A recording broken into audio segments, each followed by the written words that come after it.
快乐不整虚的，咱的评价都是真的。感谢帮我们发现好去处的大众点评冠名播出。番茄是个宝，茄皇错不了。感谢约一颗阳光番茄在里面的茄皇联合赞助播出。颜值饥客鲜满10分，感谢颜值下降但鲜味爆表的海天博颜特约赞助播出。一口畅爽，烧烤更有烟火气。本节目由可口可乐行业赞助播出。乳铁蛋白加乳脂球膜，助力宝宝体质双优。感谢真心守护宝宝成长的美蛋陈兰珍赞助播出。好网络就选中国移动，本节目由指定产品中国移动赞助播出。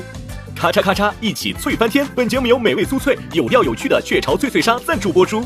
宁香绕舌尖，鸡虾在中间。本节目由一口鸡虾一眼好料的肯德基至臻鸡虾堡赞助播出。兔友全国巡演已经火热开启，打开效果小程序参与城市许愿，享优惠看演出。那一刻我就知道我们两个肯定能到白头。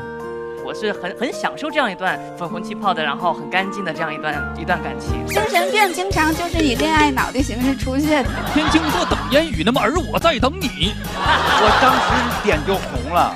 你怎么都忘了你的来时路？就是有一些很邪门的梗，然后你想不到会这么出。这梗我亲自写的。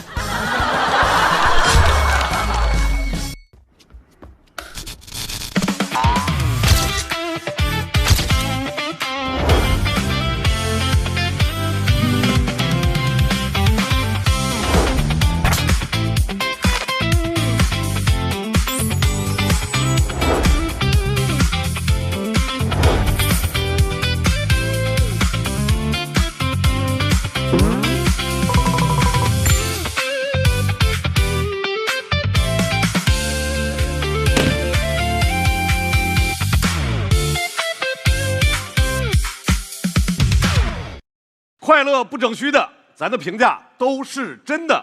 感谢帮我们发现好去处的大众点评冠名播出。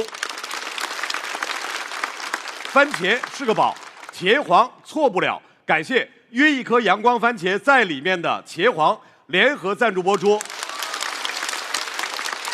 颜值7克，鲜满10分。感谢颜值下降但鲜味爆表的海天博颜特约赞助播出。马上要上场的这位朋友，人到中年，但是呢，说话还淡淡的。加油加油！让我们掌声有请，怪老的海波。他可厉害了。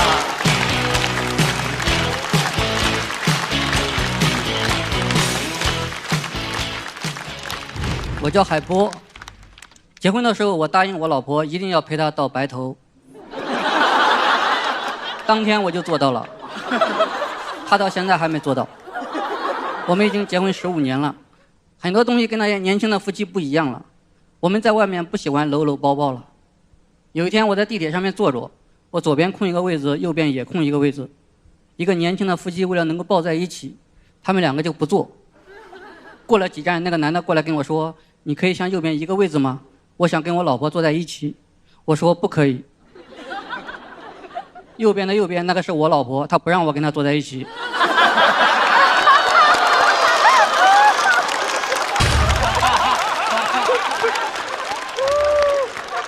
我们现在很多地方跟年轻时候不一样了。刚结婚的时候，他还说听我打呼噜睡觉特别有安全感。现在经常是我刚一闭上眼睛，他就啪一巴掌：“你怎么又打呼噜呀？”我说：“不可能，我还没睡着呢。”那我怎么听到打呼噜了？我也听到打呼噜了。就是你打的，还把自己打醒了。他说：“你不睡觉听我打呼噜干嘛？”我说：“听你打呼噜，我睡觉才有安全感。我怕你醒了打我。”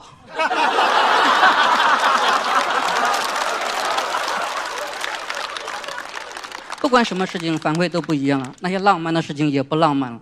我记得谈恋爱的时候，我开车带着他到了一个路口，本来该左转，我不小心右转了。他说：“哎呀，你是不是转错了？”我说：“我右转，因为你坐在我右边，这样就可以多看你一眼。”这块老头说情话。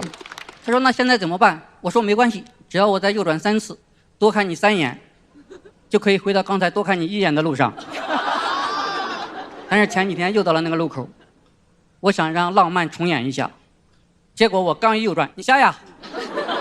不会该下来我看。我说我右转就可以多看你一眼，看路呀，你看我干嘛？现在怎么办？只要我再右转3次，你自己去转吗？把我放下来。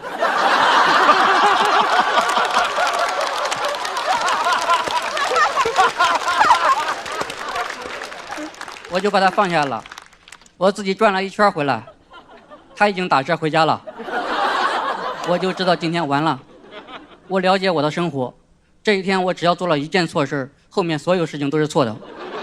果然吃饭的时候，他嫌我吃的太香了，我都还没开始吃呢。他夹一个菜说：“你买这什么辣椒，辣死人了，一点味道都没有。”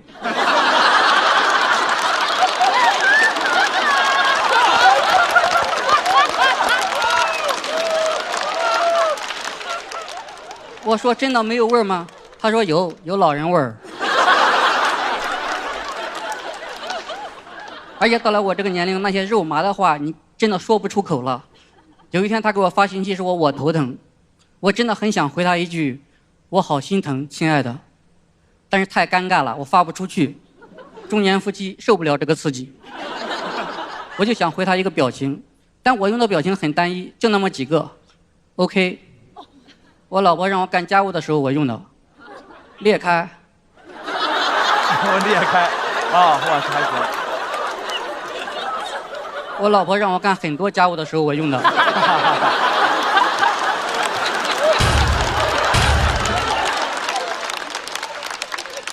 玫瑰花，我干完家务我老婆奖励我的。大拇指，我干完很多家务我自己奖励我自己的。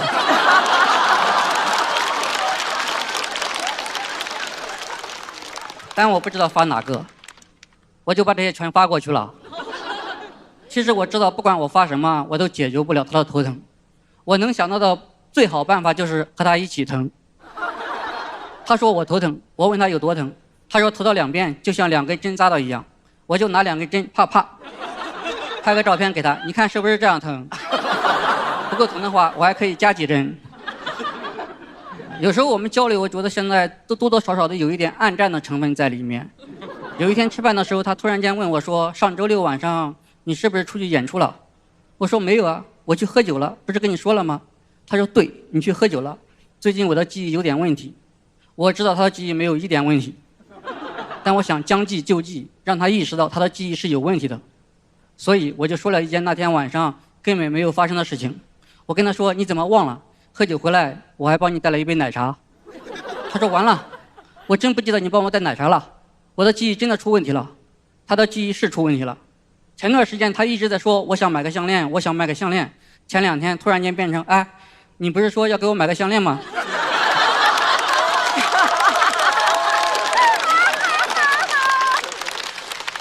我说我什么时候说过给你买项链？他说你的记忆是不是出问题了？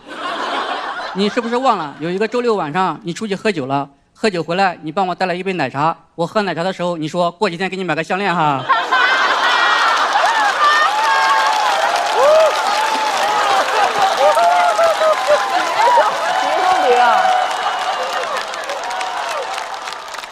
那一刻我就知道我们2个肯定能到白头。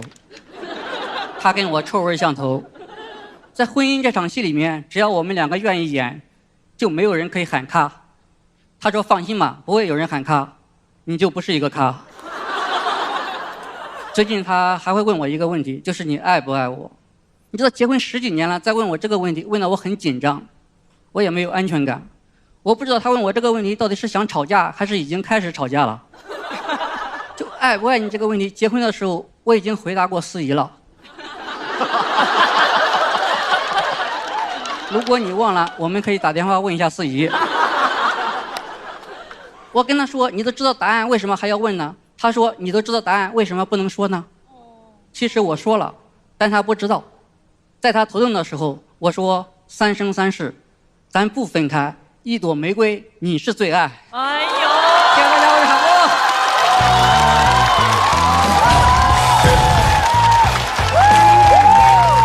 哇塞，还有这个玩法！我服了，浪漫死了，给我！爱发表情的海波，来投票倒计时。再次掌声送给海波。海波前2轮在讲孩子，这一轮开始讲夫妻，就是我爱我家的系列是吧？对，因为我其他的不会写，我只会写我爱着的人。哎呦！ 2句话，1句笑话，1句情话。还说自个儿不浪漫，这么深情的一个人啊！对，海波老师再教我们一遍，您那个特别深情的那个什么3生3，那怎么着？这是所有中年人不好意思表达的时候，我们都可以回答一个表情，就是3生3世，咱不分开，一朵玫瑰，你就是最爱。3生3世，咱不分开，一朵玫瑰，你就是最爱。真是。哎，你们平时你俩的相处模式是什么？挺好的，就是各个阶段有各个阶段的浪漫嘛。就现在这种斗智斗勇，我觉得起码可以防止老年痴呆。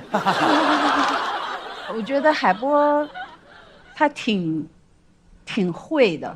哎呦喂！因为他总是把他的这个搞得很窝囊、很委屈，在家总是受欺负那个样子，其实都是在秀恩爱、秀幸福。是，而且秀得很高级，非常高级。这个段位已经很高了。就是秀恩爱的段位已经非常高了。不是，这个脱口秀的这个段位已经很高了。对，不动声色之中，很淡淡的，然后就让大家笑得不行，然后让大家感觉到他的家庭氛围那种爱。没错。我就觉得确实赞叹，因为我是一个常年的票友，看了好多季了哈。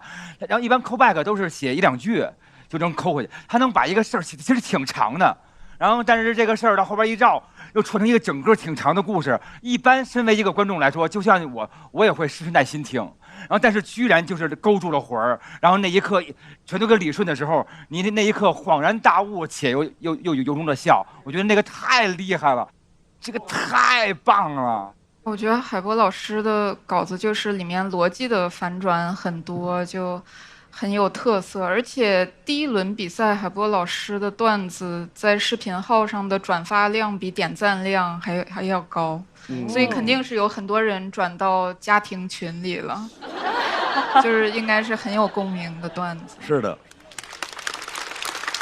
来看一下海波老师在自己的表演结束之后，他获得的票数是190，我觉得会超190，193，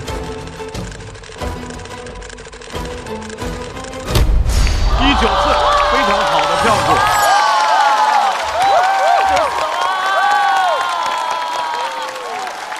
海波老师必须的，这么好的文，这么好的段子。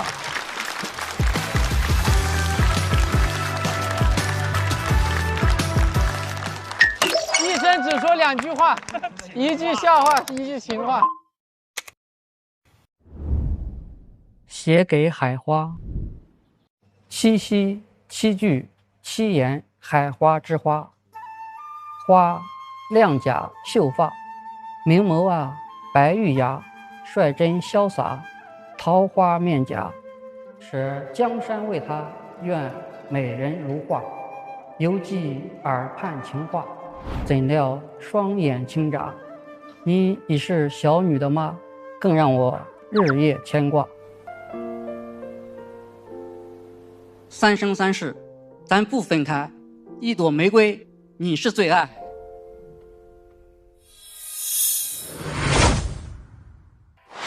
这支团队派出来的最后一位演员，长得也很抽象，表演也很抽象，让我们就邀请一下怪亮的亮仔，曹国。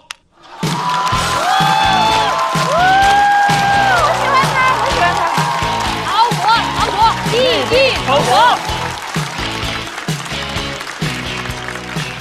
，Hello， 大家好，我是曹国，也可以是宋木子。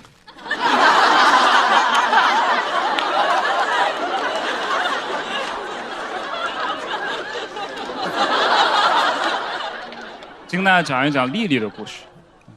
我第一次遇到丽丽的时候，是有一次站在马路边上，突然感觉到我的额头上有一个毛茸茸的东西扫了过去，那种感觉真的太奇妙了。毕竟我都好多年没有留过刘海了。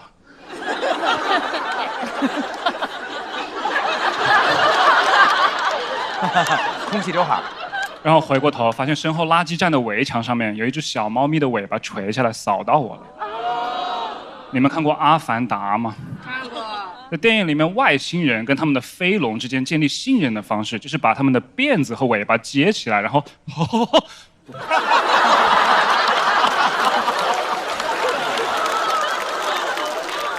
我当时就是这种感觉，然后赶快冲到边上的便利店里面去买了一根火腿肠去喂它，结果它直接跳下来就跟我回家了，因为它是一只花栗色的猫，所以我们就叫它丽丽。把丽丽捡回家前后总共就花了买火腿肠的2块钱，所以我觉得这个世界上捡流浪猫是最低门槛的善良。比尔盖茨说他要捐2000亿美元做慈善，你们感受得到他的善良吗？他捐了那么多钱，你见到过吗？所有人都看得见我2块钱的善良，因为我全身都是猫毛。结果第2天带他去打疫苗驱虫绝育，花了我1200。原来2块钱是首充优惠。接下来在我们小区楼下的花坛、楼梯间里和地下车库里面，陆陆续续又捡了3只猫，分别叫又来、还来和芝士。对，芝士其实是一个小名，芝士的全名叫做有种再来一只试试。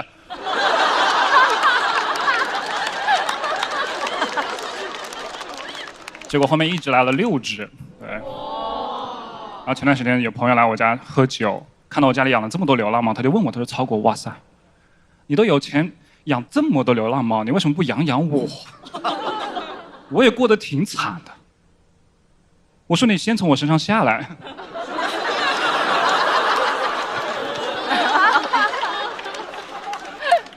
我觉得喜欢一只猫就是比喜欢一个人要容易很多。你在外面看到那种特别粘人的流浪猫过来蹭你，你就觉得它好可爱，想带它回家。如果一个流浪汉过来蹭你说带我回家，建议你报警，警察会送他回家。我们捡到的所有这些猫里面，丽丽一直是最有个性的那一只。医生跟我们说，因为它幼年时期营养不良，所以它成年之后依然体型非常的娇小。作为一只流浪猫，体型娇小是一个很大的劣势。所以丽丽的脾气非常的凶悍，比如丽丽都不会喵喵叫，丽丽的叫声是“喂，罐头嘞”，吓我一跳，不是，丽丽真的很凶。她如果肚子饿了，要我给她倒猫粮，她直接给我腿上就是一爪；她如果要我给她开罐头，直接爬到我背上又是一爪。捡了丽丽之后，我满身伤痕。因为丽丽的每一顿饭都是砍我掉的装备，但是丽丽对我再怎么凶，我也不怕她。我觉得把丽丽捡回家是一个非常棒的选择，非常的正确。因为丽丽的凶悍让我看到了外面流浪的生活有多么的残酷。如果不是我把她捡回家的话，外面其他那些流浪猫早都被丽丽干死了。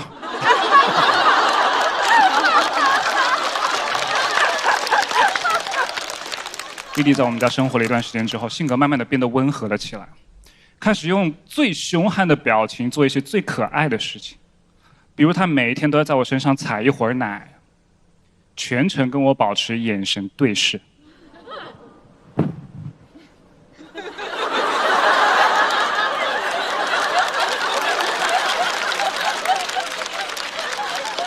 真的好可爱。丽丽来我们家快5年了，从她身上我学会了要尊重另外一个生命的独立性，不是说我为她好，她就得听我的，毕竟她人话都听不懂，我只能正向去引导她。在现实生活当中，我也在践行这个道理。比如我在电影院里看电影的时候，碰到那种大声讲话的人，我不会因为我尊重了他们，就期待他们也反过来尊重我，因为我知道他们跟丽丽一样，听不懂人话。所以我等他们安静下来之后，奖励他们一些爆米花吃。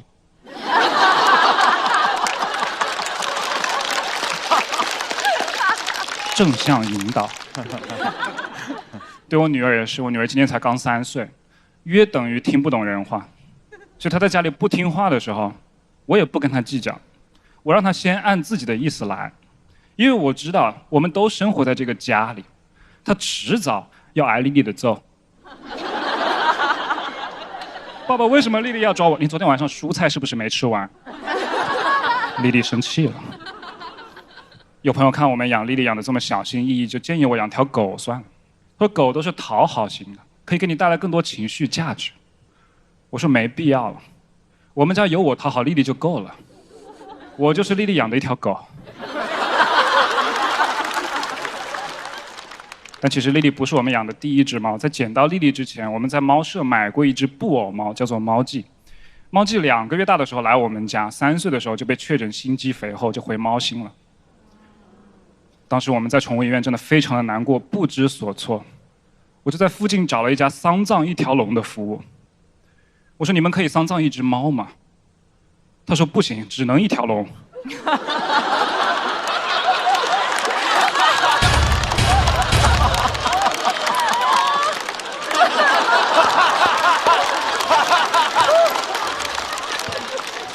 所以我去找了一个专业的宠物火化的机构。现在猫记的小骨灰罐子就摆在我们客厅的一个小神龛里面。然后为了营造出一种它跟我们在一起的感觉，我老婆每隔那么久就会挪一下这个小神龛，比如放到冰箱的上面，放到电视机的后面，放到路由器的上面，等我睡着了压在我脸上面。猫记回猫星之后，我就决定了只捡不买，就当做是感谢猫记陪我们那段时光。以前买猫的时候是人选猫，捡猫就变成了猫选你，所以有的人是天选之人，而我是猫选之人，捡流浪猫回家给他们治猫癣的人。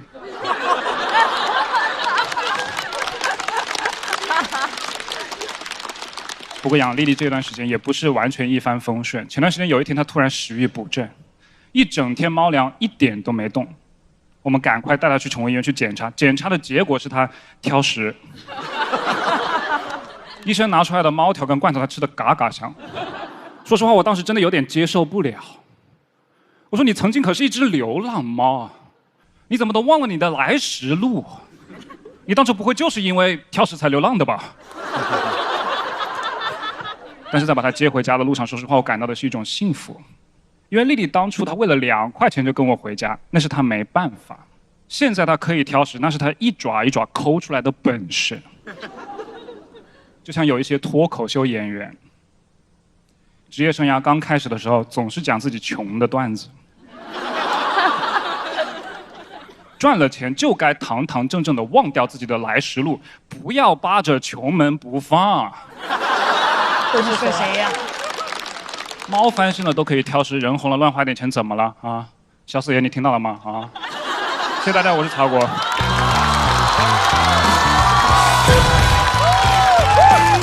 一条龙，一条龙。投票倒计时。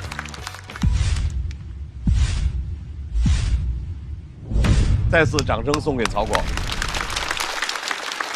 曹国为什么到了第3轮开始想要分享这只猫的故事？就是因为第一只猫，它是我完整经历的一个生命嘛，就从接回家到它回猫星。然后我来之前我就想借这个平台把它送到赛博天堂，让它能够在数字的世界永生吧，这是我的想法。在您心中也永生着。哎，那个您最喜欢的曹老师，对不对？因为徐荣姐一直跟我说那个她太喜欢您了。你说你遇到这个莉莉的那一天，我以为是你要说一个爱情的故事。对，我已经结婚很多年了，也是。或者你跟你老婆的故事，但是你一说那个猫尾巴一扫，我一下子那个，我觉得这简直就是一个艺术电影的一个开头，或者是一个小说的一个开头，我觉得太有这种电影感了，一下就把我抓进去了。因为我也是养猫的人嘛，所以我知道。曹国说到那个猫给他采奶的时候，其实那个时候他们的信任已经建立起来了。所有养猫的人是特别享受猫在你身上采奶的，而且他一边采，他还会一边呼噜声，对对，咕咕咕的声音。夏天嘛，猫采奶的时候在腿上在那把那个爪子都抓的血印子了，我都舍不得让它下去。我觉得它那会儿它是对你绝对信任的一种表现。对，所以我从来不用买破洞牛仔裤了。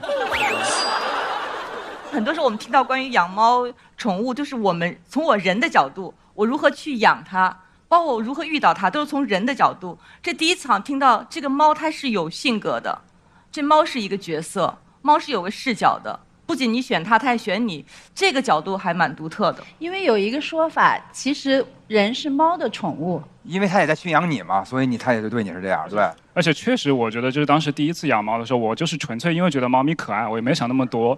但是真的，他就是在医院里面检查出那个问题那天，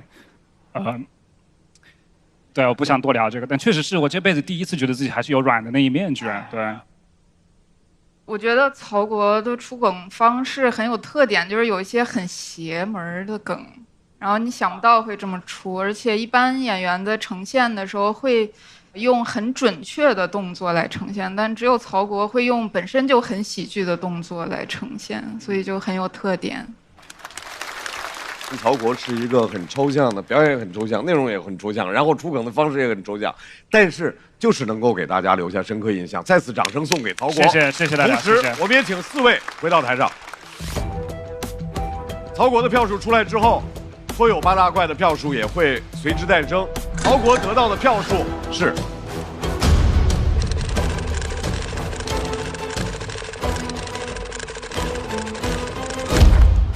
175。脱友8大怪的总票数没能够超过3季男孩和3对2，所以5位要进入到待定期。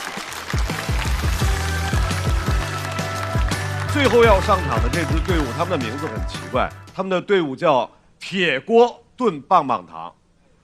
为什么是叫这个名字呢？因为这5个人当中有4位是东北人，还有1位是高中毕业生。我们是铁锅炖棒棒糖。黄一农，你坐中间，像全家福。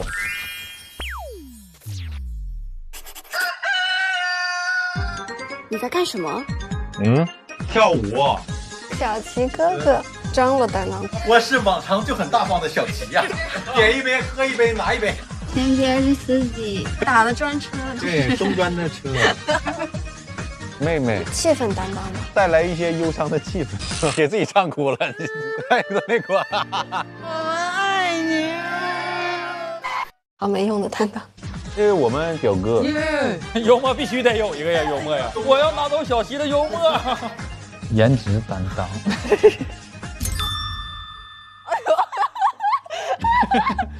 为啥哥你刚才还有这？你再来一次。看着恐怖片了，你搁这深思熟虑那个担当，你看这个人每一个褶子都是他深思熟虑的结果。这又是什么时候研究的？这也太草率了。我对海绵宝宝有情怀。章鱼哥是张刚那个角色，还别章鱼哥跟赵少刚都很像啊。也会 rap。大王洞问你答史岩。喂，大家好，自我介绍，我光芒万丈东北人，楼一台阶小黄鸭。喂，暧昧，真龙发会，无人能敌。其实他俩像这个一个家庭的双亲。我不同意。我还不同意呢。那老头比你帅多了。录到这儿吧，他们。所以，这个名字都非常非常奇怪的队伍，首先要派出来的这位朋友，也给我们大家留下了深刻的印象。空乘的身份，今天还要分享的是其他的隐秘身份。掌声欢迎阿赛！阿赛，可以的，加油！很帅嘛，阿赛。Hello， 晚上好，我叫阿赛。我是一个音乐人。小的时候家里条件一般啊，在一个不到20平米的老房子里放了一架钢琴，给人一种想要乞讨但选错乐器了的感觉。之后走了艺考，大学就学的音乐，想通过这么一个需要一定家庭条件支撑才能取得成绩的专业来取得成绩，改善家庭条件。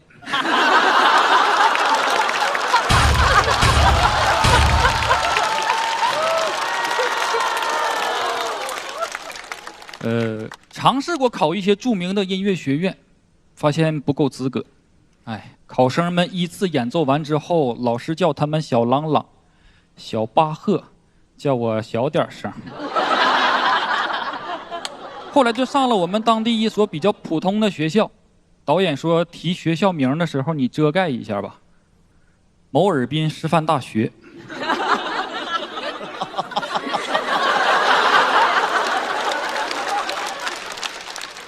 导演说你没遮上，你遮点关键信息呀、哈尔滨师范大某。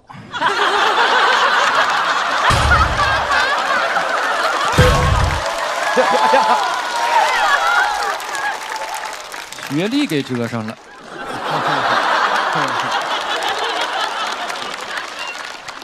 钢琴考不了了，我就换了个专业，叫电子音乐制作，就是用电脑软件编曲写歌。小郎朗当不了了，当小周杰伦也行。但是来脱口秀发现有人当小周杰伦了。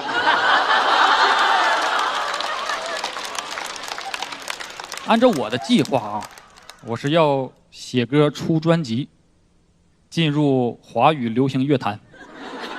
你们不了解我的音乐实力，这放现在来看是一个笑点。同学建议我去干 HM， 我说怎么的干服装去呀？他说是喊麦。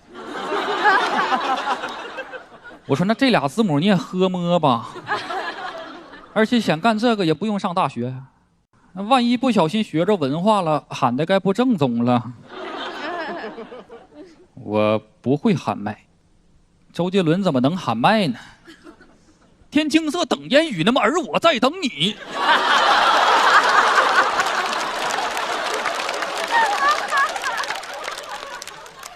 我在一个音乐 APP 上，我用东北话改编了我的滑板鞋的歌词。我翻唱了一版发到了朋友圈，我想要恶搞讽刺这种喊麦的艺术形式啊，火了，上百万播放，我就赶紧隐藏了，因为我可以没有一首好音乐作品，我不能有一首好喊麦作品。没进流行乐坛呢，先进直播间可不行。我发现我音乐上的技能点就点偏了，我好好写歌投递给那些收歌的，他们听完了之后说我怎么旋律都带口音呢？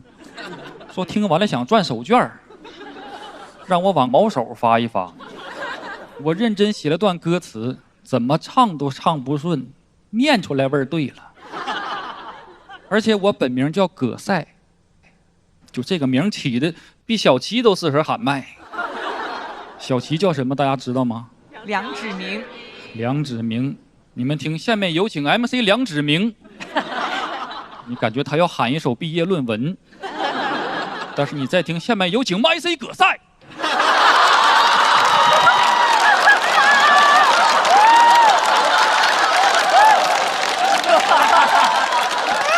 MC 葛赛就是赛派。还有一些直播工会要签约我，说我气质太对了，跟那些学过音乐的就是不一样。我不想喊麦，老天爷赏饭，但是我挑食。毕业之后我还坚持拿电脑写歌编曲啊，但发现周围的朋友们已经渐渐为了生活告别了音乐，找了自己合适的工作。学指挥那个，现在在干迎宾，还在指挥2位李面请。玩摇滚那个有口号要永远保持愤怒，开出租车去了。他们问我在干嘛，我说每天就是睡醒了吃口泡面，放歌听，然后摆弄电脑再吃口泡面。他们说你在家当网管呢。音乐人都爱面子，赚不到钱还想坚持做啊，我就说自己是玩儿啊，我不说自己做音乐的，说自己是玩音乐的。我突然发现好像只有音乐这个行业能说自己在玩儿，没听谁介绍自己玩网约车的。没听谁说啊，你乐队玩吉他的呀？我后厨玩大勺的。没有。毕业后的第3年啊，我终于接到了一个活儿啊，我通过编曲赚到了第1桶金。那首歌我做了1个月，卖了3000。多呀！7年赚了3000，平均1天1块1毛7。什么概念呢？就是和1983年我妈刚参加工作那会儿赚的一样多，你知道吗？26岁了还靠着家里每个月给1500的生活费支撑啊！我跟我妈说我想坚持写歌，我给我妈听完我写的歌，她也夸我了，她夸我真能坚持。我说你不考虑我的天赋吗？我妈说确实，妈当初让你学音乐忘考虑你的天赋了。你这啥天赋啊？你天天写歌，费用我付啊。我妈劝我找个工作，她说你听点话吧，你这样下去，你就是验证了老话讲的，父母养育子女就是来还上辈子欠的债呀。我说要是以这个说法的话，我不用找工作，我去办网贷，然后不还。我跟放贷的说，这辈子先这样吧，下辈子我当你爸。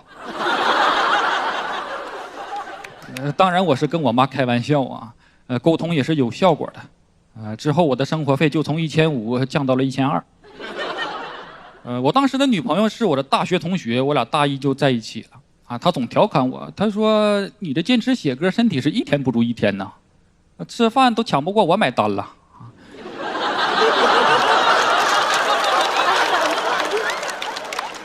其实我能买得起的我都想买给她，但是我发现我有点啥也买不起。有一次约会看电影，她主动说要买票，我说别动，我说我来，我说你去手机选完场次之后你发给我，我去其他平台对比一下哪儿更便宜。她看着我的手机说行了，我都买完了，没见谁对比电影票上小额贷平台的。看完之后我问她感觉电影演的怎么样啊？她说演的没你好呢。其实他很支持我，他说你做你喜欢的吧，我等你。我当时特别感动，感动之后我决定找个班上。因为我发现人很怪，当有人要求你找工作赚钱的时候，我想的是我要坚持，但当一个人说要等我的时候，我反而觉得不能让他等了。她现在是我老婆，在这儿等着呢啊。最后我就去做了航空乘务员，不玩音乐，我玩餐车去了。有一次他问我，他说放弃了喜欢的音乐，在这个工作开心吗？我说开心。入职之前培训我们假笑、道歉、表演真诚，这航空公司拿我当爱豆培养的吗？这不是。而且我节奏感好，不怕颠簸。我弹过钢琴，手指有力，我倒饮料也不容易洒。我还偶尔能把天赋带到空中呢，是不是？那啤酒、饮料、矿泉水的嘛，我给大哥喂到嘴儿。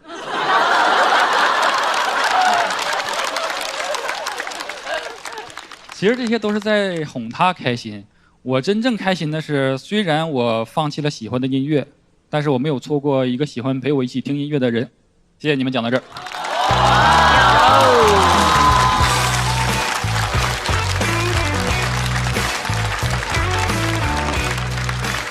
来投票倒计时。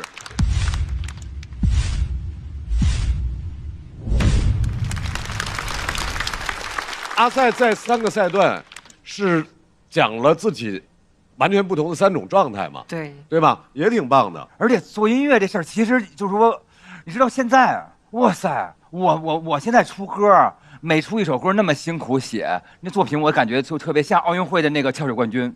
没有水花，你知道根本就是没有水花，然后但是太多了，对，它太多了，还是被淹没了。但是心中就是因为渴望，觉得这个爱这个就一直没有停止过，所以说你爱这个也没有停止。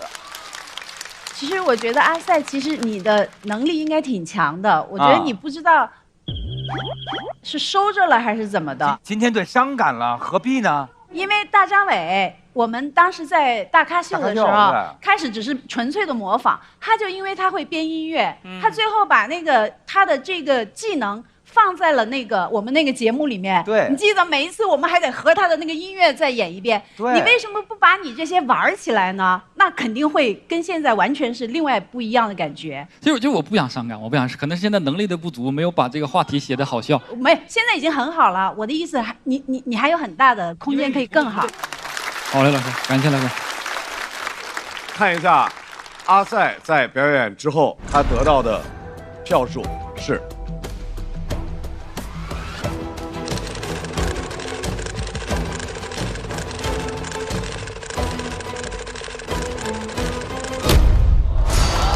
不错，174不错。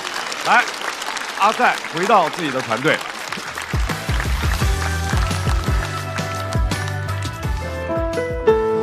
好，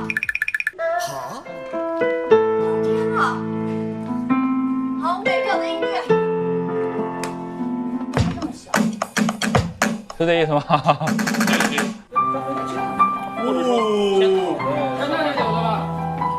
因为我真就是还是想，脱口秀如果赚钱了，我去完成那个专辑，就哪怕是一种小专辑，5、6首歌、4、5首歌的。但是那个我没办法通它去赚钱盈利，我纯就是自费去做这个事儿。它的位置会要还完贷款，然后给父母留一部分，给孩子留一部分之后，到他最后的那个位置，妥协了吧？哎呀，毕竟那种为了梦想，然后坚持到最后，出成绩了，这都是少数吧。大多数的可能更多就像我这样吧，可能天赋平平，然后还有生活上的一些压力，那就妥协了嘛。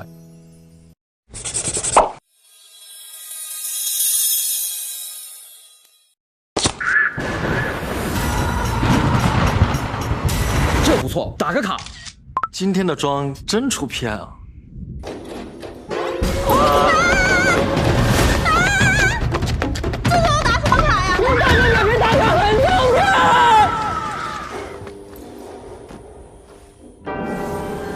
好想发疯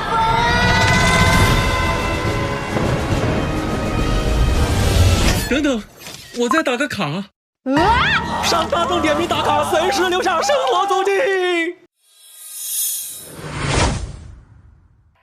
铁锅炖棒棒糖拍出来的第2位演员，很多观众都非常非常喜欢，因为每次一看到他的表演，就让很多朋友有重回青春的感觉。掌声欢迎封欣彤！封欣彤！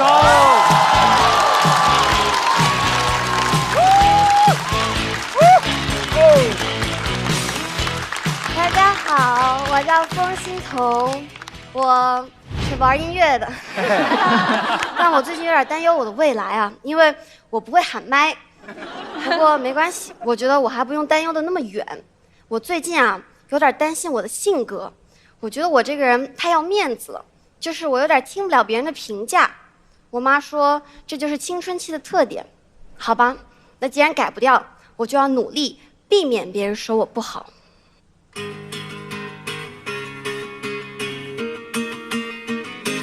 为了避免同学说我抠门，生日派对上我到处告诉别人我送手心的礼物2000多块，其他同学都很羡慕，手心也来感谢我说谢谢你送我2000多块的拼图。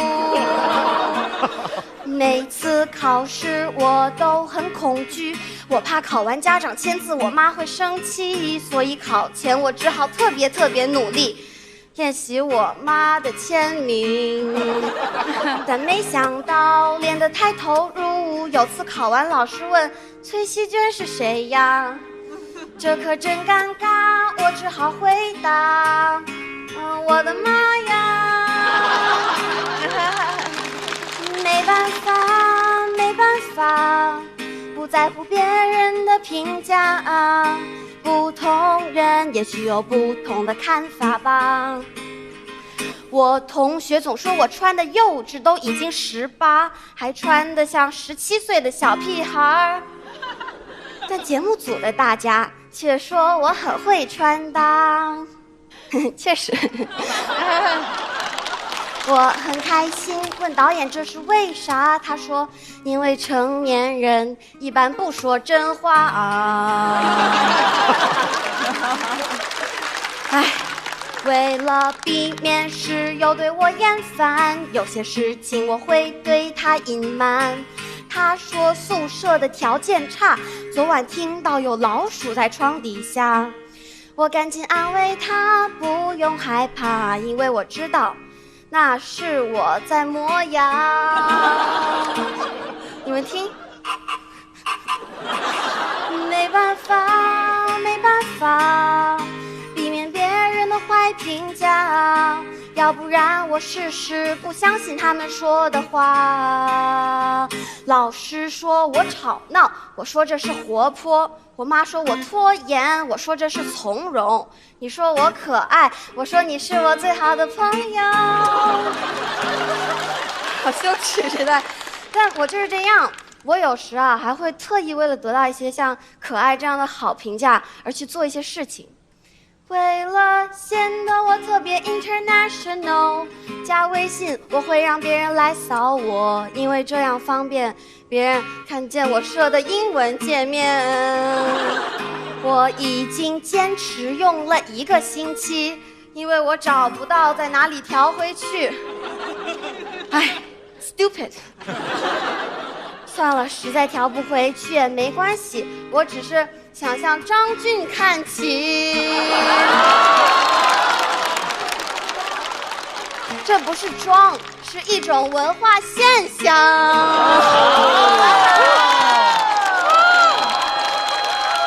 但我其实也有很多优点，我很勤劳，我很能干。那天在演员宿舍吃完饭，我抢着去刷碗，因为那天在录真人秀，到处都是摄像头。为了显得勤奋，我也挺厉害，因为我们甚至点的是外卖。哎，我刷的不是碗，是我的镜头感。为了避免我妈说我没主见，我还学着坚持自己的意见。编剧说镜头感那句不好笑，我认为不应该删掉。我说好笑不好笑，得由观众来探讨。但看你们刚刚的反应，好像确实不好笑。没事，它显得我的坚持很好笑。怎么又不好笑？为什么没办法避免所有的坏评价？我妈说我需要把别人的评价放下。我懂了，青春不是倔强，而是接纳。现在就算你们说这首歌不好听，我也会说没关系，因为我已经18，成年人一般不说真话。但我想，成年人不说真话，也许是因为他们也像我一样，在乎别人的评价。谢谢大家。哎呦！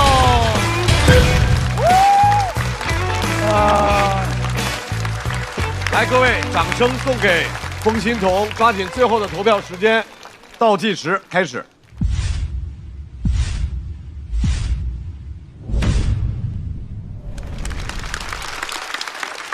这次块儿哥又帮你改了吗？哦，块哥有帮助，有帮助。块哥太好了。是这样啊，这个因为投票结果还没出来，我不好意思这个承认我帮他改没改。哎，对。如果高的话呢，就是确实帮了不少忙。如果低的话呢，不好意思，我耽误你了啊。没事。这次和他们4个人相处感受怎么样？很开心啊，因为我们组氛围特别好。然后小齐教我摇花手来着。这氛围能好到哪去？喊麦摇花手，一个人喊麦，教喊麦是吧？哦，教喊麦了，喊麦对，喊的可好了，孩子。可以喊一个给我们听吗？松柏欲盖弥彰。啊，可以。不是，我们几个就是也教不了他人家，阿赛会跟他聊聊音乐。哦，对，阿赛很专业编曲，然后他就是帮我聊了聊。对，我们主要，然后史妍姐像照顾孩子一样。因为就和孩子差不多大。算了，姐你说什么？没有，就是跟宝宝在一起，感觉自己都变年轻了。人本来就年轻。就那天的那个畅畅妈妈来接他了。完，我还跟人打招呼呢，我说阿姨好。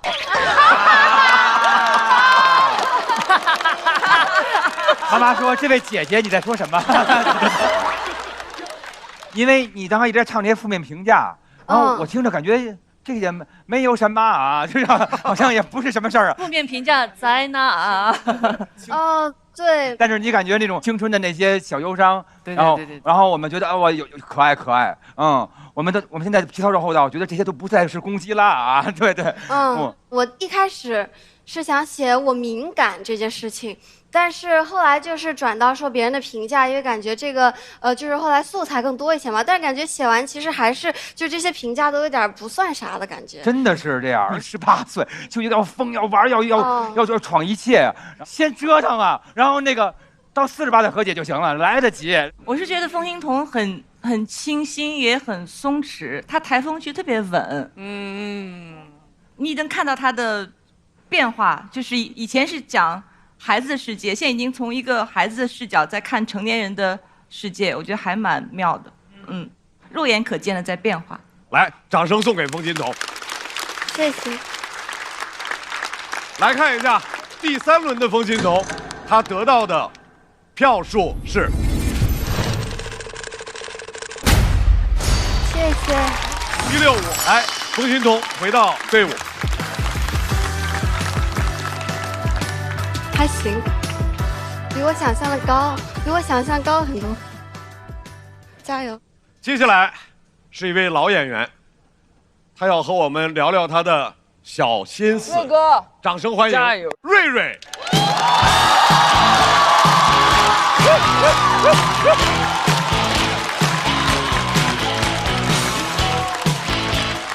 大家好，我是瑞瑞。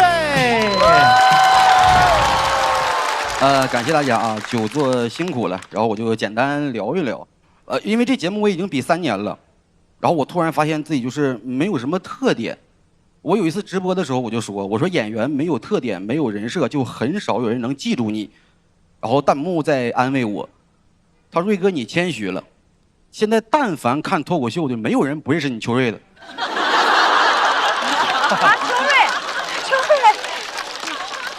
为什么我去年这么感慨很深？我去年打到决赛，有人看到吗？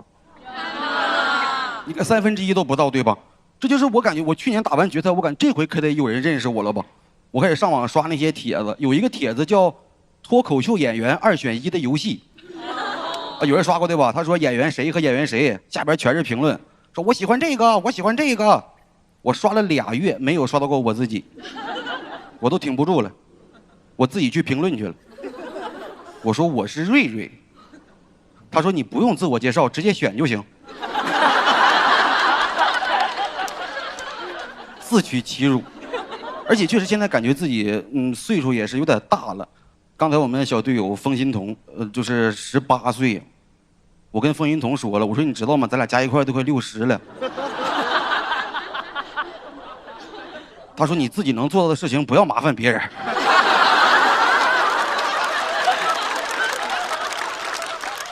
确实感觉我也青春过，但是我自己青春啊过得不太精彩。我不知道你们信不信，我上学的时候长得并不好看。不信那得多帅呀！别回答我，别回答我，因为我小时候很胖，就你别在这个要笑在点上啊！我小时候很胖，胖的跟小猪似的。但是我有点不理解，我不知道为啥我从小就长皱纹。哎呀，完了！哎呀，又胖又长皱纹，我感觉命运对我有点破罐破摔了。命运说，既然他已经难看了，来把那个抬头纹、法令纹给这个小猪配齐喽。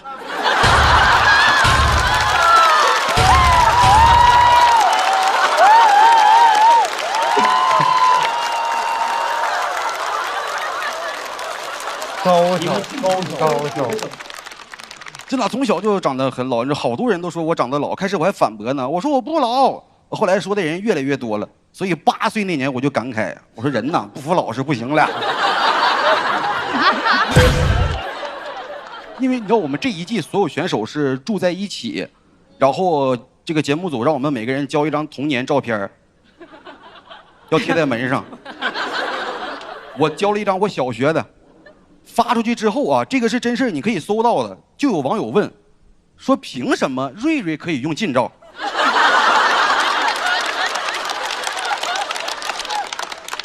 你知道，就我们这种小时候长得不好看的小孩，其实青春是没有什么参与感的。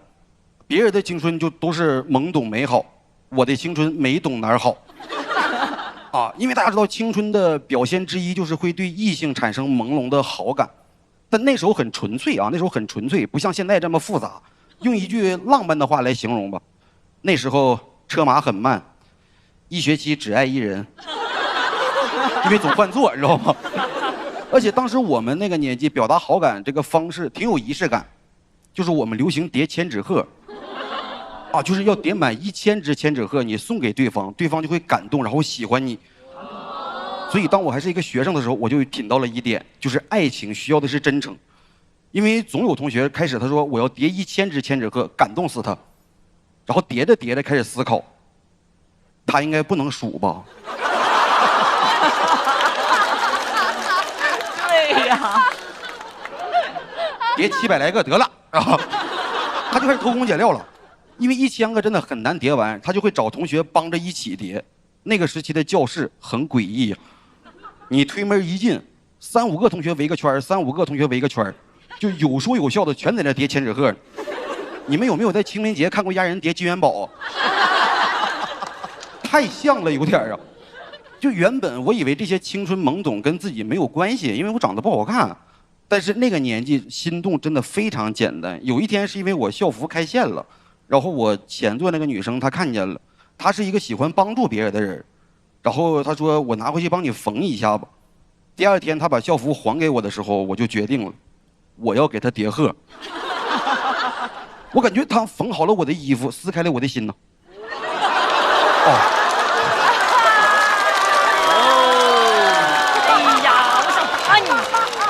想打你呢，这是。我要给他叠鹤，但是有人说你们不学习吗？你不学习根本都不会叠，叠千纸鹤很难呐。我最开始叠完那几个往这一放，同学路过说这几个千纸鸭是谁叠的？很难看，因为我叠的跟他们不一样，别人是拿那个小方纸叠，我是用大 A4 彩纸叠的。就我每一个千纸鹤叠完比花卷还大呢，别人那叠完是鹤，我这是鹤。那段时间总跟家里要钱买本儿，然后我妈确实有点怀疑了。她说：“你最近本儿怎么用这么费呢？”我说就学习嘛。她说：“那你不换笔吗？”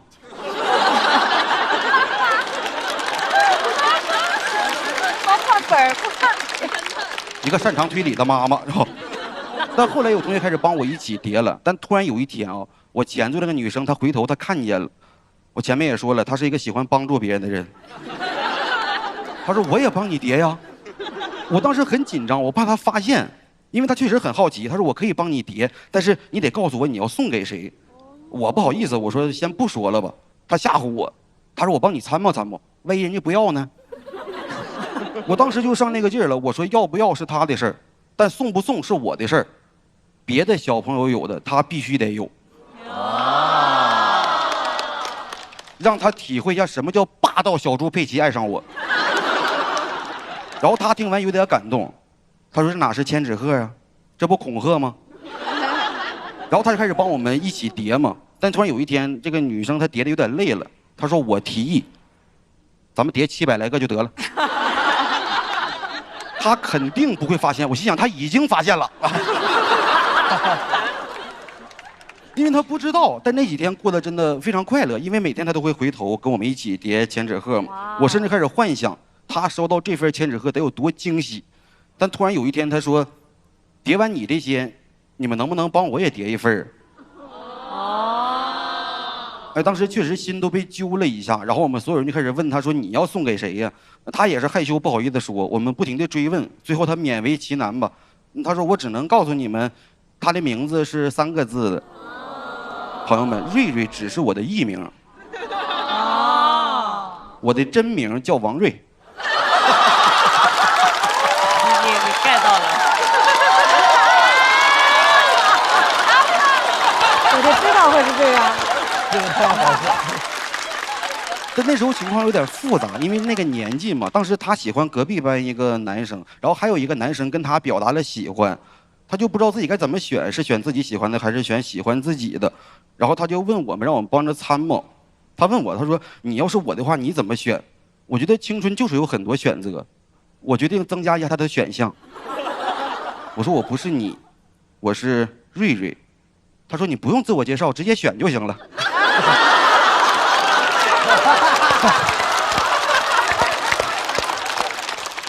就最后吧，他选择了他喜欢的那个，就是隔壁班那个男生。所以当千纸鹤叠完的时候，我顺嘴就说了一句，我说，不行，这1000个你就拿去先用吧。他很惊喜，跟我当初幻想的一样惊喜。他拿去送了之后回来感谢我了，他说谢谢你。他说但是你这一份没有了，你怎么送啊？我说没事儿，我送完了。哇哦！他表情有些震惊，回头看了看隔壁班。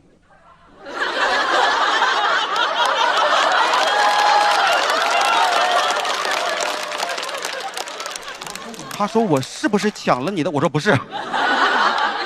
所以直到最后也没有任何人知道我这份千纸鹤是要送给谁的。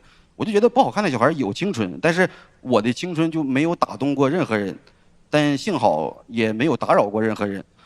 我只是能想起那个年纪，就一个小孩坐在教室里面叠千纸鹤，心无旁骛，就什么也听不见，你就感觉叠千纸鹤的时候不知道耳朵好像被什么蒙住了。现在知道了，是青春的荷尔蒙。谢谢大家。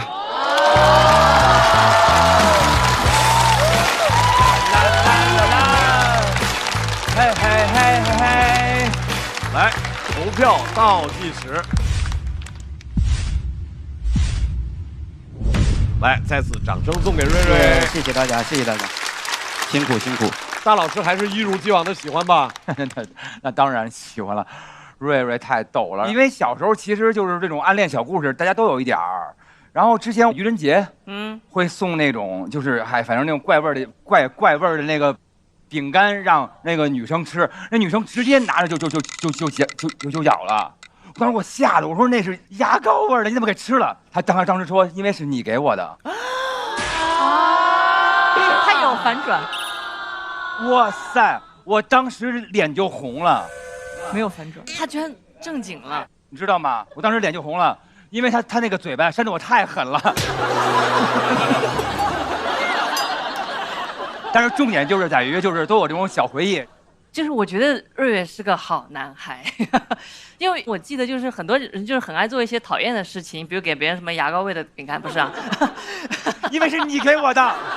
就是一般学校里面的这种表达他们的情愫啊，有的男同学他们喜欢揪人家头发呀，就画人家校服啊，或者什么之类的。所以我就突然就听到瑞瑞的这个角度，觉得其实他很照顾别人的感受的，而且是非常的真诚的。所以我听完这个故事，我是很享受这样一段粉红气泡的，然后很干净的这样一段感情。瑞瑞回忆青春的时候，是不是感觉心里暖暖的？对，这个时候来一桶茄黄。番茄是个宝，茄黄错不了。每桶茄黄使用约1颗阳光番茄，酸甜浓郁，青春的酸甜和记忆一下子就都回来了。一直很喜欢瑞瑞的表演，对他的喜欢已经到一种放心的程度了。就他一上台，我会觉得稳的，这种稳再一次证明了瑞瑞的确是，就是很有把握，而且。无论从文本到表演，我觉得能看到你进入下一轮，到决赛。哎呀，感谢罗老师，这一轮确实太紧张了。我们每一天就是凤欣彤哭完沈阳哭，你知道吗？我们都来回互相安慰，就是因为可能都是比到这一轮压力大呀，然后觉得自己稿子还得调还得改，然后就是紧张和焦虑。然后我们5个每天就互相安慰。然后他俩哭完了之后，阿塞和小齐哭，小齐还哭啊？我没哭啊。然后，而且凤欣彤跟姐是我整哭的。你说什么了，小齐？为什么他们就能哭啊？小齐就是说了一些实话，就是每次写稿的时候，然后就比如说，就我知道这个稿子哪里就是有这个问题，其实都能看出来，但是我只是不知道怎么解决。然后每次如果小齐点出来的话，我就因为是实话，所以才会接受嘛，所以才会哭。如果不是实话，就也没有情绪了。我显得我更刻薄了。瑞瑞的表演很稳，让大家很放心，而且现场观众给出了很好的反应。那么瑞瑞能够得到多少票数？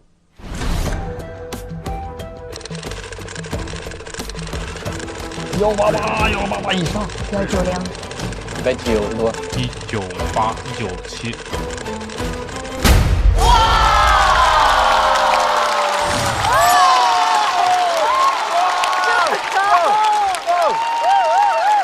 谢谢大家，谢谢大家，谢谢大家，谢谢大家，祝大家永远年轻，永远青春，谢谢大家。瑞哥今天要去干嘛？我想去重新找回我的青春，我不知道把青春落在哪儿了。我今天就去找他，重返18岁。18年前我也18岁。哎呀，是这个吗？对，好好好。我有几个比较向往的。王安忆。你可以笑一会儿。没问题吧？就是走在路上会被很多人认错的那种。挑战是有点大。看起来能离18岁更近一点吗？那能，咱夫妻也能。修图啊？对对对，就是这么个意思。青菜到位，我们每年都是18岁，天天都是18岁。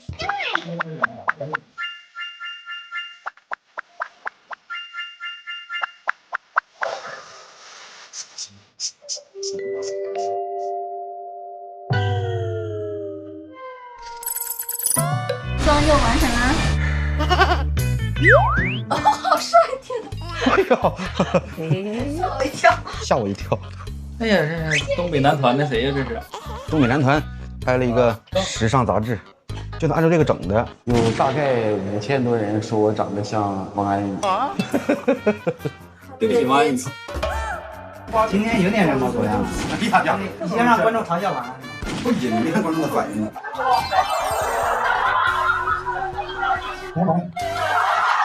瑞想要重返18岁，瑞失败。瑞瑞，为什么现在很难有享受那种纯粹的快乐了？因为长大了。我谢谢你抽空敷衍我。岁月催人老，无非就是身体变脆了，段子却不够脆。该脆不脆，一点都不纯粹。那是因为没有脆到点儿上。来口雀巢脆脆鲨，帮你找回童年纯粹的快乐。回来了，那种纯粹的快乐回来了，就是这种感觉。现在不纠结了吧？不过我突然感觉长大也挺好的。为啥呀？因为想买多少脆脆鲨就买多少。铁锅炖棒棒糖即将派出来的这位演员，人到40了，突然想聊聊半辈子前的事儿了。掌声欢迎史岩。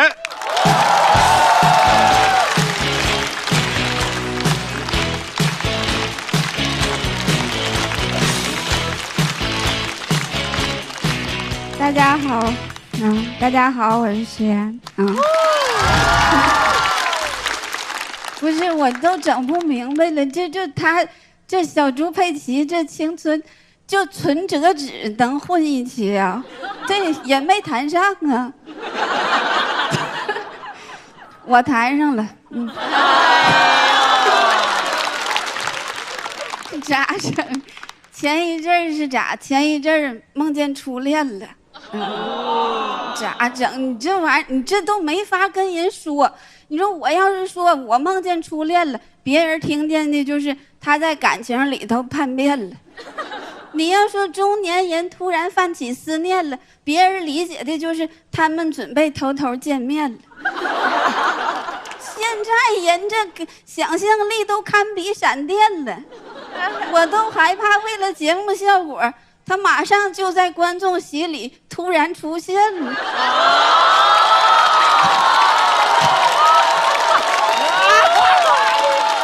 小四六八整人。初恋，哎呀，咋整啊？退赛吧要。真的，你说40岁人为了写这玩意儿，现在天天满脑子都是那个18岁的小伙儿啊！你这玩意儿，我现在，啊，我现在都不知道自己应该是翘嘴角，还是鸭嘴角。我也没法确定我这篇的走向。你说我到底是应该绝情，还是应该痴情啊？主要这完事儿完，我还能回家不啊？人家那老头子一直以为我初恋是他呢。你现在你这玩意儿播完，他是全中国最后一个知道的了。2003年，高考刚结束，我暗恋的其中一个男生。咋的？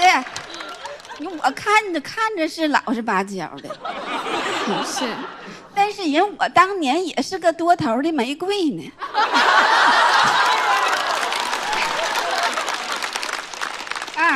他就跟我说，他说我的朋友喜欢你，那刚高考完，智力最高的时候，我当时就提炼出来4个字儿，我喜欢你。我说我也喜欢你。他说我也喜欢你。谈恋爱好啊，好啊，好像在山谷里边说话。他跟我说，他说如果将来咱俩能在同一个城市就结婚。你说这年轻人这感情进展的多快，1分钟没用上求婚了。我说行是行，咱俩先把 QQ 加一下。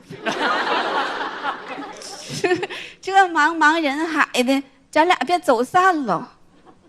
QQ 啊，QQ， 这能听懂吧 ？QQ 是微信他奶。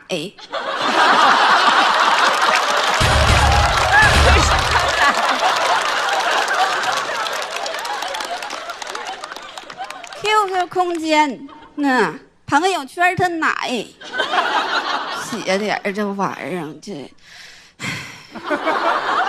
2003年的时候谈恋爱太不方便了，你加完 QQ 还得找网吧，那上 QQ 相当于在电脑上安了一个 BB 机。BB 机也听不明白吧？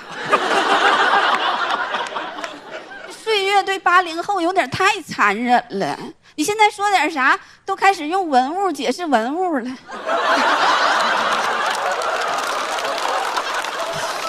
上 QQ， 找网吧，想退赛现在3句半。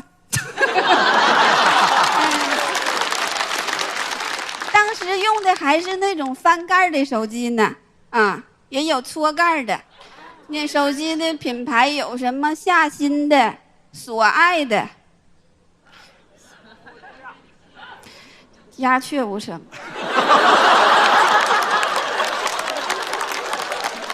听懂也没有用，都没有地方买去。我现在感觉自己说的都是文言文呢。现在那上不了 QQ 的时候，我们就发短信啊。我发那个时候发短信还不像现在呢，现在发短信发验证码啥的。我们那个时候还说人话呢。他问我，他说你今天都干啥了？我说今天就干了2件事儿，呼吸和想你。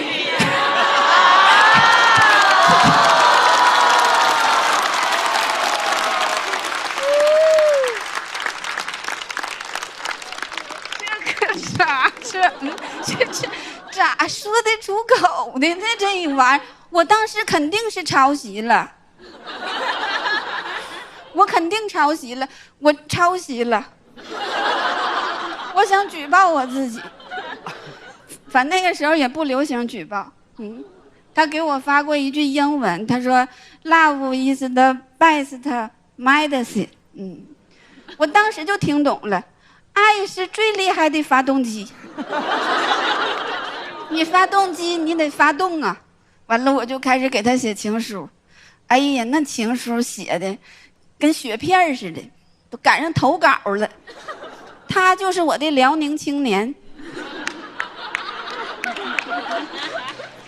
又听不懂了。辽宁青年是一本杂志。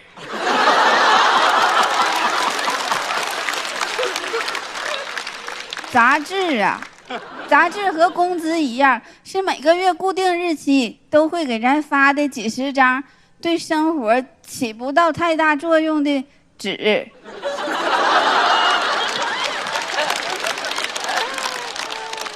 当时在学校附近有个精神病院，我说好想得精神病啊，这样的话就能去你学校旁边住院了，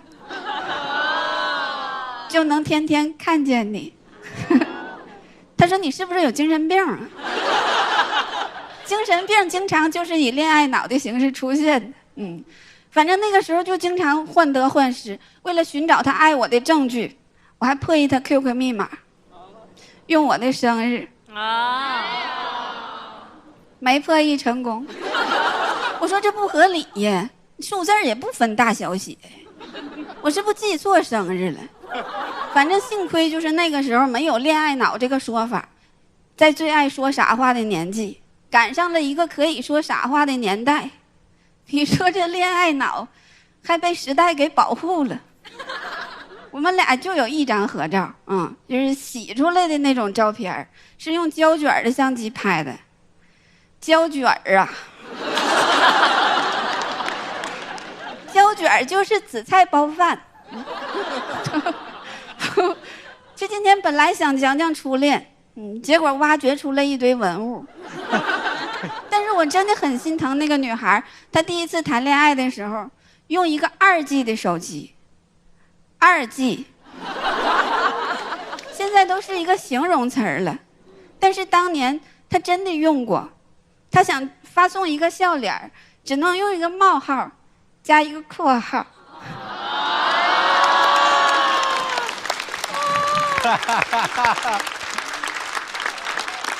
其实分手之后已经没有他 QQ 了，我是辅导孩子写作业的时候才整明白，这个 medicine 呐，不是发动机，是药。但是我现在也知道了，爱不是最好的药，笑才是最好的药。这个是我最后一封情书。这把就打算卖给他们 QQ 所在的这个平台。想对那个女孩说，长大成人有了事业，就可以利用工作之便处理私人感情了。这个是你后来的爱情买卖。其实说了这么多，大家可能会想，我心里是不是还有那个人呢？有，还是没有啊？相信观众朋友们的心中已经有了各种答案。最后，我很想给那个女孩发一条消息。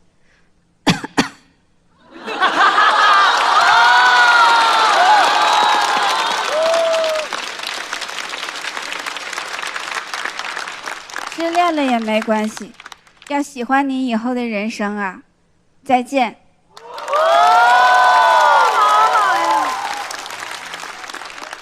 咳嗽是2003年的 QQ 提示音，谢谢大家。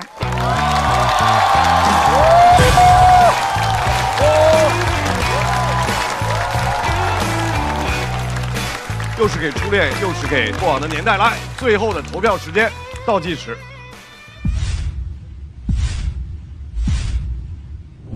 再次掌声送给史岩。刚才史岩妮咳那2下，大老师马上就收到。我们都知道咳嗽这事儿，关键是瞿颖姐不知道咳嗽这事儿。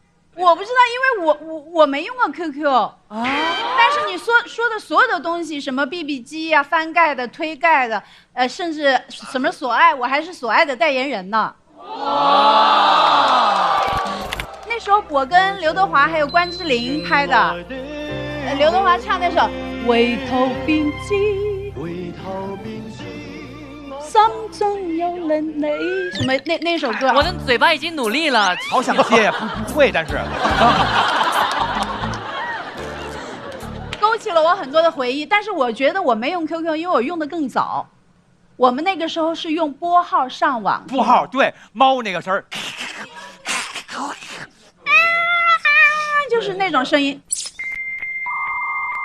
你用过那个拨号上网吗？猫用过吗？啊，现在不叫猫吗？我整不明白技术这玩意儿。现在叫路由器。但是当时是有一个刺耳的声音。对，他用座机的那个线就插到那个上面，然后再拨号才能上网。当时最快才128K。当时用那个拨号上网，我们还有那个聊天室。对，开始就是乱聊的，就说啊你在哪里啊，在哪聊，因为你怕不安全嘛，就对，还藏着掖着那种。结果后来哎一看看聊了几句还不错，气氛还不错。然后加 QQ。没有，那时候没有 QQ，就是聊天室。啊，那可能我这个聊天室是不是微信的曾姥姥、曾奶奶？太奶，太奶，对，我就后来就卸下防备。他说：“哎，你是做什么的？”我也新鲜嘛，我说：“我是瞿颖。”啊，那边说：“我还梁咏琪呢，是吧？”根本就不相信。但是那个时候就是新奇嘛，好玩。但是我听到你刚才说的这个。QQ 空间的这个恋爱的故事，我心里面除了这些回忆之外，怀旧之外，我觉得还是挺美好的。特别是你说，我想现在送给那个时候的他的时候，我特别打动我。谢谢。苗苗老师从他的这个内容来讲，其实挺难的吧？史岩的这个，我觉得史岩姐。有一个大的结构嘛，就是不停地向大家介绍这个东西曾经是什么东西，然后这个构思是挺好玩的。还有，我发现你特别擅长模仿各种音效，嗡一下子。第一场模仿呼噜也特别准确，然后这一场模仿咳嗽也特别好，就是夸张的呈现我也不会，主要是。真是果然是文本型演员，咳嗽还需要模仿吗？咳嗽仅仅是就是对，但确实真的很可爱。哎，就是说您是怎么这场决定写一个这么感觉有爱、温馨、小浪漫的这个稿，要在这个时候说呀？就是，哎呀，这能说吗？当然，我们想听。觉得以前就是一直都没有好好告别过吧？给自个儿也是个了结哈，就是那个。特别棒，特别棒。我觉得史岩他是个文本型选手，但这次他现场呈现特别好，而且是一个完全新颖的一种文本的呈现。他不断的是名词解释，然后他每一个名词解释像是一个节奏打点一样，用他这种慢悠悠的方式就特别的契合，就自成喜感。还有最后对那个女孩的告别很戳中我，瞬间你会觉得很温暖，有些淡淡的。对过往的那种伤感，很复杂，回味深长。谢谢老师。就很感慨吧，因为突然会让我想到小灵通，大家知道小灵通吗？当然了，手中拿着小灵通，左手换右手，右手打不通嘛，是不是那个？就是那个，因为他一直就是没信号特别。很难接到那个，对，就突然就会回忆到很多东西嘛，就觉得那个时候其实要联系到一个人，其实是一个很麻烦的事情。对。然后，但是你偏偏就特别想要联系，但现在感觉你其实要保持联系是一件没有那么难的事情，但你又希望希望大家不要找到我，或者大家希望不要来，就是这种矛盾的心情一直在我脑海当中疯狂的翻滚啊什么之类的。所以我觉得让大家去唤醒很多自己的那个时候的事情，也是我很喜欢的一点。对，特别棒。而且史岩，我非常熟悉《辽宁青年》这本杂志，再次掌声送给史岩。来看一下，史岩的票数是190了，可以，184。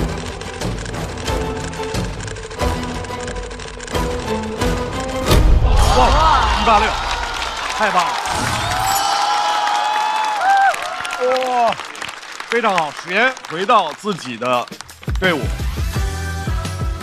这场压力大呀，感觉这轮的段子写的时候，不太会用喜剧技巧了，就那种感觉，情感浓度有点高。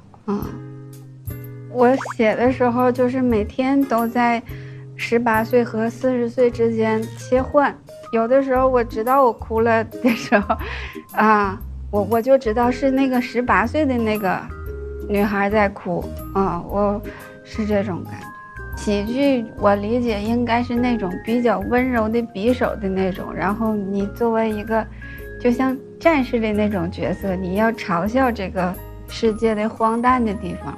但是我写这篇的时候，就是觉得被喜剧抱了一下，被拥抱了一下，就是觉得你之前一些安放不了的东西，然后它有了一个位置。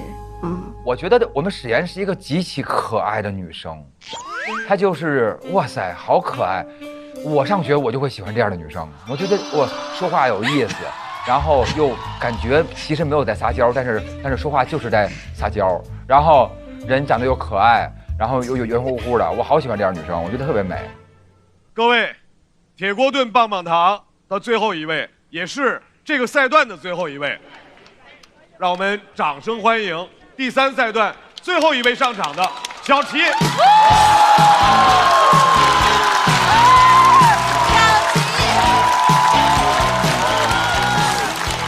嗨，各位好，我是小齐。朋友们，最后一个演员了，我们拿出最后的热情，嗨嗨皮皮的收尾吧，朋友们，好不好？好。谢谢你们。哎呀，我的4个队友都在讲青春，10几岁的时候啊，我就不讲了，因为我10几岁的时候已经上班了。但他们都在聊爱嘛，我聊得很接近 AI。我想问有多少人跟我一样讨厌 AI， 所以平时没有在用的？好啊，那就是我们几个的问题。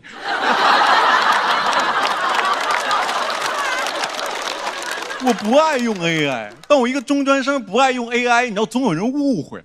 那天我跟高寒说，我说我没装 AI， 他说我教你。我真的是不爱用 AI， 因为我感觉 AI 跟爱一样，里面总有欺骗。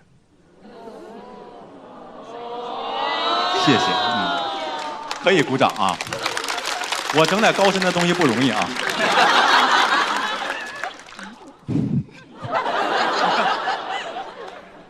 而且我是被 AI 骗的，有点烦了，懂吗？然后今天他们还说那个 AI 撒谎精的名字播不了。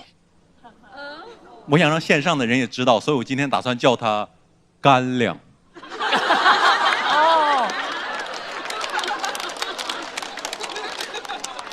问题是他骗我，他的态度让我没有任何办法，你知道？那天我问干粮，因为我家灯泡坏了，我问他我家旁边的沃某马有灯泡卖吗？他说有灯泡，就带我去逛了3圈。我特生气，我说你不是有灯泡，为什么没有？他说。对不起，有些沃某马就是没有灯泡。下面给您更严谨、更直接。我说好。我说那我老家阜新的沃某马有灯泡卖吗？他说阜新的沃某马没有灯泡。我说阜新就没有沃某马。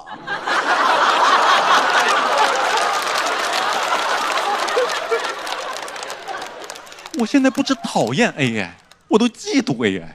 那天我刷到了一个 AI 脱口秀演员，你们刷到过吗？请你们装个网啊，有个网络就好了。真的，我看到那个 AI 脱口秀演员，我好不平衡，你懂吗？因为一个人类脱口秀演员说的啥都有人喷。我第1期说我13上中专，你们知道吧？有人说我撒谎，还有人说我能13上中专是因为找人了。而一个 AI 脱口秀演员，他明显在撒谎、洗稿，还不好笑，几十万赞，一水的好评。你知道他撒谎多明显吗？一个 AI 在讲自己原生家庭，一上来啊，我妈妈不让我讲脱口秀，我说你妈谁呀？你妈显卡呀？没有一个人像我这么喷他，都在底下说啊，宝宝好好看呐。其实我是有点欣慰的，朋友们。我觉得 AI 如果来取代我们脱口秀演员，他先取代的可能是那些长得很好看，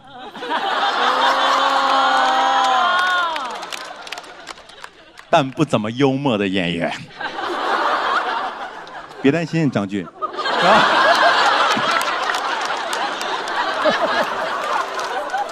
哎呀，开玩笑 ，AI 取代不了他的，因为 AI 现在最难学会的就是装。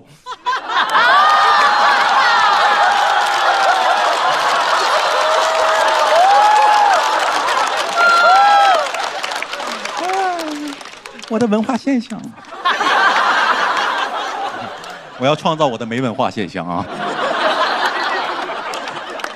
就最近被这些同行伤到了。因为好多这种优秀的脱口秀演员开始用更智能的 AI， 龙虾你们知道吗？开始帮助写稿，我觉得恶性竞争，凭什么？这不要脸！因为我整不明白这玩意儿。啊，你们好好的 talk show 变成了 token show。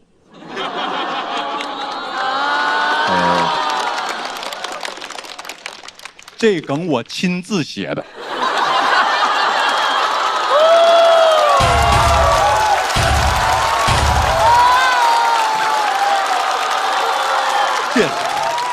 谢谢。你们使歪招就别怪我解放大脑了。Open brain。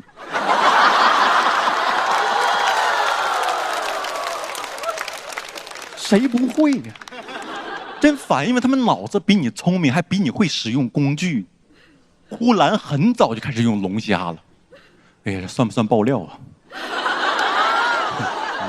呼某很早就。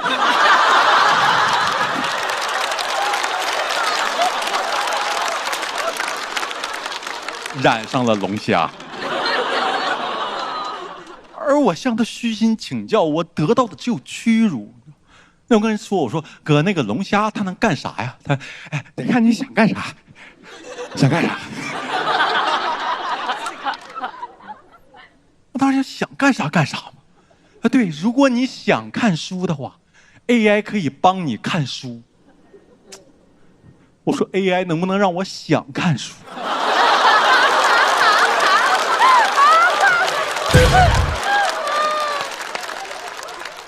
呼兰发自内心问了我个问题：你还有别的事儿吗？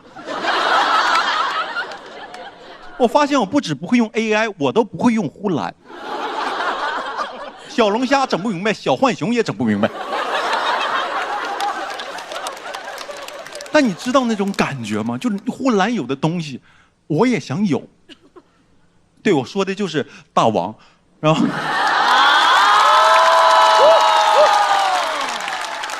没有没有，这开玩笑了，开玩笑了。能看出我现在真的很在意脱口秀，我真的很在意脱口秀，因为美容美发我忘差不多了，我现在回不去了，你知道吗？我很怕被落下，你懂吗？因为我听说龙虾这玩意儿它是越养越厉害，我怕我必须要养龙虾的时候，他们都养上帝王蟹了，我跟不上，我只能假装说我是手艺人，我坚持手搓。我是非遗脱口秀，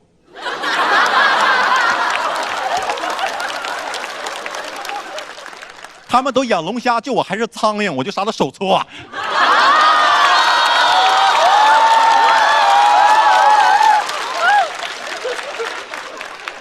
这种梗 AI 都写不出来，气死我了！我觉得这脱口秀现在怎么这么难？我这期跟编剧说我要聊 AI， 他们觉得我一个中专生聊 AI 很奇怪。他们问我说为什么要在自己的弱点猛攻？我就是抱怨两句。你说那帮搞 AI 的人说话多夸张啊，多吓人！说马斯克说，未来10年 AI 会取代所有工作。我觉得我姑姥的工作他就取代不了。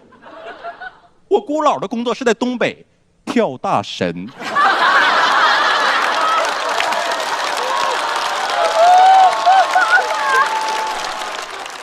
我不信算法还能做法，我不信这个世界会有 AI 孤老，整上赛博迷信了。我不信东北的炕头会有个机器人在那说天灵灵地灵灵来。我觉得机器人只有一种可能，它只能是那种100100100二进制萨满。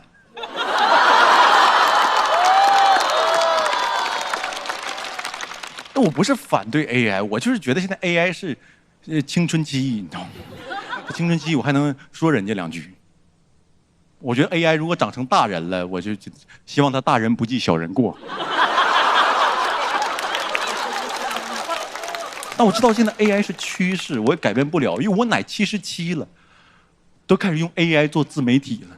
哦，是真的，他给我发那个视频让我转发，我看那个视频被我转发了，我心疼我奶。我奶在一棵桃花树下，再有钱也活不过100岁，再漂亮也取悦不了阎王爷。然后我慈祥可爱的奶奶就飞起来了。我那几天回家，我都想劝我奶，我说你别在互联网上飞了，行不行？你飞得累不累啊？但我一回家，我发现我奶用她的 AI 把我爷的黑白照片做成了彩色的。就那刻我没有劝她，我说奶，你 AI 整的真厉害，真棒，给我奶夸高兴了。我奶说、这就厉害了。她立刻用 AI 给我爷的彩色照片做了一段视频。我5年没见过我爷了，我爷现在一张嘴，再有钱也活不过再漂亮也取悦不了阎王爷。我说，我爷说这话可太有说服力了。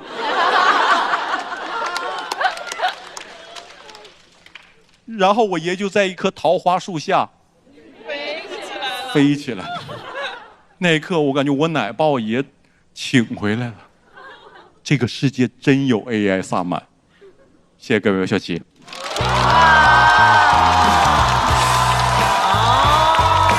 他这个尾巴收得很有意思。小齐的表演结束之后，第3轮的所有演员都完成了自己的表演。来，投票倒计时。来，大王，大王，大王，大王，大王，大王，大王，大王，大王，大王，大王，哎呀，小齐是怎么想到在这阶段做这么一个内容的创作？我想有一点点突破，我在尝试一点突破。我看这个中专视角到时候能看到哪儿，能不能看一些高精尖的东西，跟中专离得远的东西啊？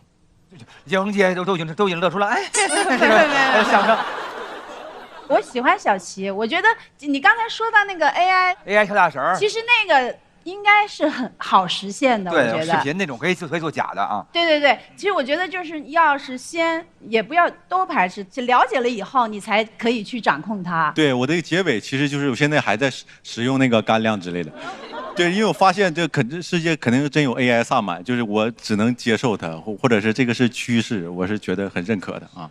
我特别担心，我这个东西讲完之后，观众会觉得我反制。没，我特别喜欢小齐的他的表现啊，他的能力，还有一点就是我特别喜欢他的选题，而且他每次选题他都非常吸引我，就想让我想知道他的角度是什么样。他虽然每次都说中专，但我发现他可以去到任何的别人的角度去看中专这个事情，而不是他一直在中专去看这个世界，他可以跳到可能某个角度去看这个社会怎么处理，所以我觉得这个能力很强。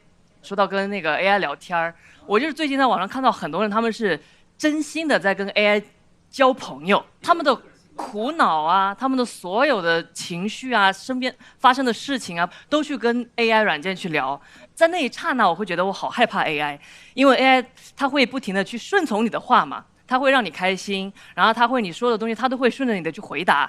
但是真实的人类是不会这样的，因为真实的人类它是会有一些情绪变化的，所以那一刹那我会觉得，AI 会不会让我们的人再也没有办法去喜欢人？所以那一刹那我会觉得好恐怖。对，我好有感触，周深老师。所以你的选题就特别打动我，尤其你那个结尾，我一下就觉得就非常非常戳中我。我记得我以前说过，我说在这个舞台上你可以永远相信呼兰，我现在也可以说，在这个舞台上你也可以永远相信小齐。谢谢。我觉得小齐这段子也是，入活入的也很快，就是一个段子承接上面4个组员讲的内容，然后第2个段子马上就过渡到 AI 这个点，然后就，很切入正题。之前写主咖的时候，其实小齐每次写稿都写得很快，然后找的点也很准，就是我感觉你应该是有很大量创作新段子，然后迭代掉的这个习惯，是不是？对，我是呕吐式写法。就是能想到啥全吐出来，然后慢慢筛，然后全靠开放麦的观众们包容。然后帮我筛很多，然后我就反复断打，然后留下都有用的就行啊。因为我这个人比较听话，我没有什么太多我必须要说啥的坚持，就我说啥到时候观众笑了，我就想说这个。是效果确实很好。谢谢。来，再次掌声送给小齐。谢谢。各位，在小齐的表演结束之后，来，4位回到台上。拖累你，干啥呀？拖累你，啥叫拖累？对不起。没有，说不定他170呢。小齐的分数出来之后，将直接决定究竟是铁锅炖棒棒糖进，还是3对2。小齐的票数是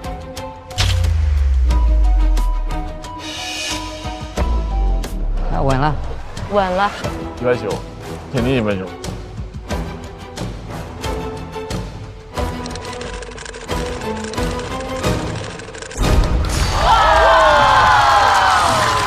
谢，小姐出现了，差21票，21票，他们值得。哎，差在我们这儿。小齐的票数197，铁锅炖棒棒糖他们的总票数是921票，所以。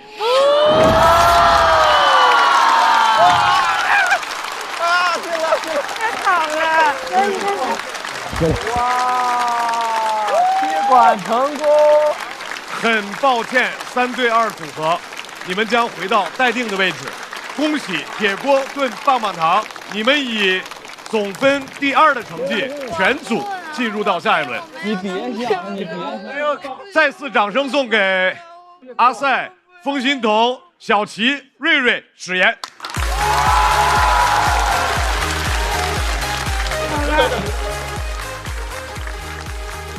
天哪！哎呀，你看看18岁多好，还因为事哭呢。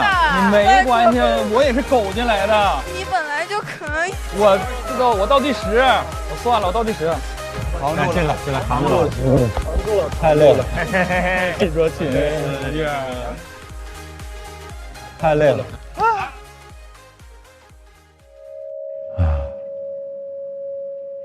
真的是，哎呀，好累！喜剧真磨人，喜剧是磨人的小妖精。而且我感觉我现在在冲浪，就是浪越来越高。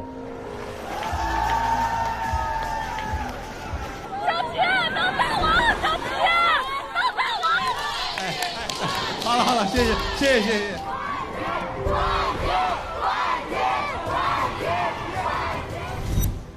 我就突然脑袋会很抽离，你只要冲上去，你就是冲浪高手。你说那高浪能行？这越来，你要浪尖没稳住，掉下来就是掉下来，这个浪不会给你任何情面啊。我尽力接呗，尽我全力接。每个人可能在表达喜爱，表达他的期望，他希望我出息。希望中专生那个老中专生，你好好出息，我们都可以出息。我感觉我代表了一些人的期望，因为大部分人潜意识脱口秀是个智力的游戏，但我如果能证明说学历不代表智力，我能把很多刻板偏见打掉，然后可能让更多人得到抚慰。所以我觉得有时候在支持我，有时候在支持中专，有时候在支持他们弱小的自己。我那天罗宇老师说的话真是太，我就想做到那样，就是你永远可以相信小齐。我希望是成为一个被值得信赖的人。我希望被人相信，我喜欢被人信赖的感觉。然后我也想知道我最终会冲到哪里，所以我在努力在干。来，各位，第3赛段的5险2进赛已经全部结束了。本赛段总分排名前2的小队，下一轮你们将进行强强 PK， 角逐年度冠军团，最终胜出的队伍将5人全员晋级总决赛。除了我们比分最高的2支小队，其余的5支队伍全部就解散了。所有的演员全部进入到待定状态。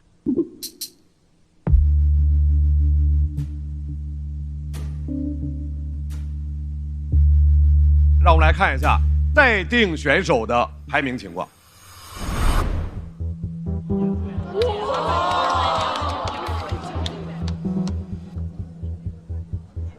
从我开始，从你开始啊？对，从我开始。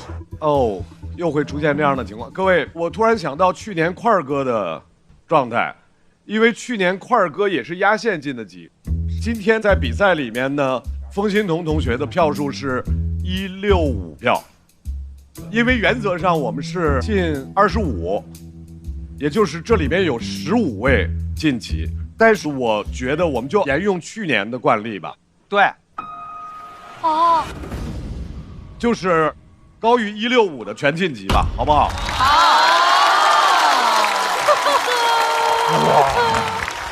哦，这可以，这可以，太好了。我当时很愧疚，我太愧疚了。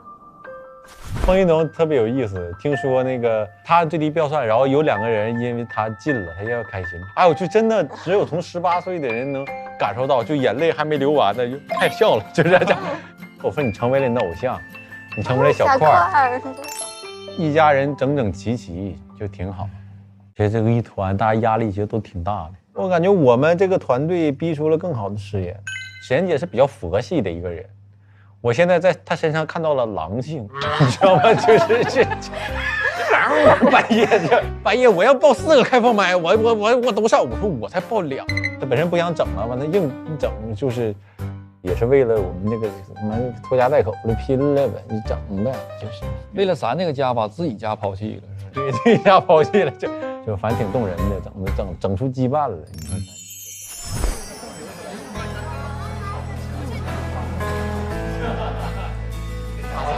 妈的，来你站点吧，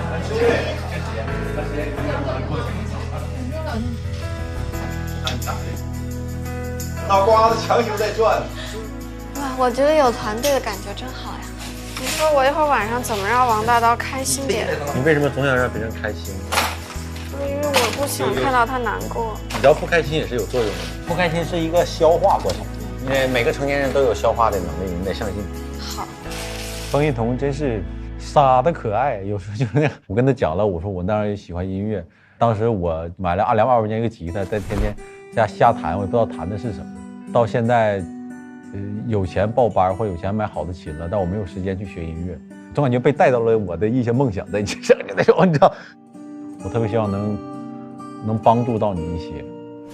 哎呀，童姐来了，童姐快进，童姐快进里面请。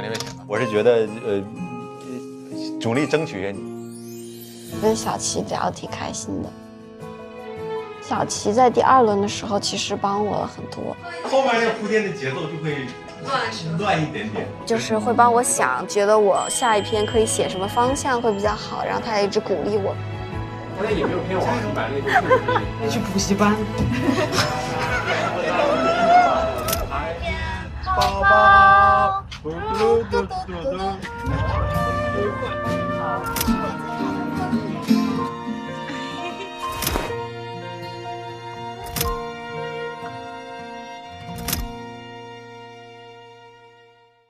那我们就来宣布一下本轮我们待定区的晋级名单：顾京云、李梦洁、冯子豪、林琛、海波、小武、侯志远、小四爷、丹妮、张俊、王大刀、陈火腿、世玉、TZ、曹国、阿修以及陈少静。恭喜大家，恭喜各位晋级，请大家进入到晋级区。加油！拜拜！我感谢保佑，不能陪你走下赛段了。陈小静回来了！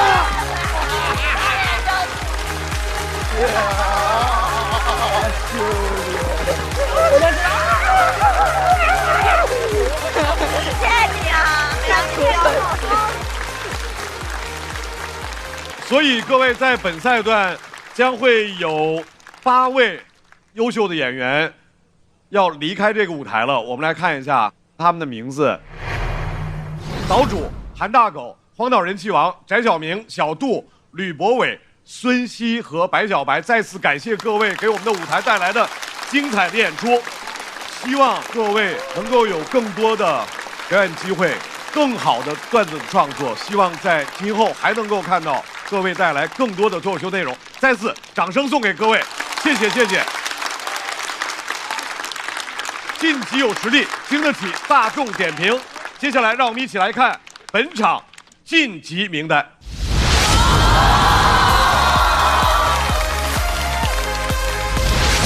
恭喜进入下一轮的27位。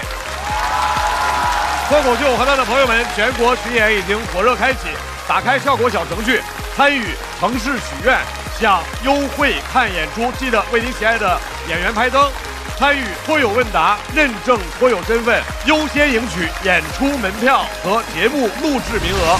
感谢脱友们一路的陪伴，下周同一时间继续关注我们的比赛。这里是脱口秀和他的朋友们第3季，感谢各位，下周见。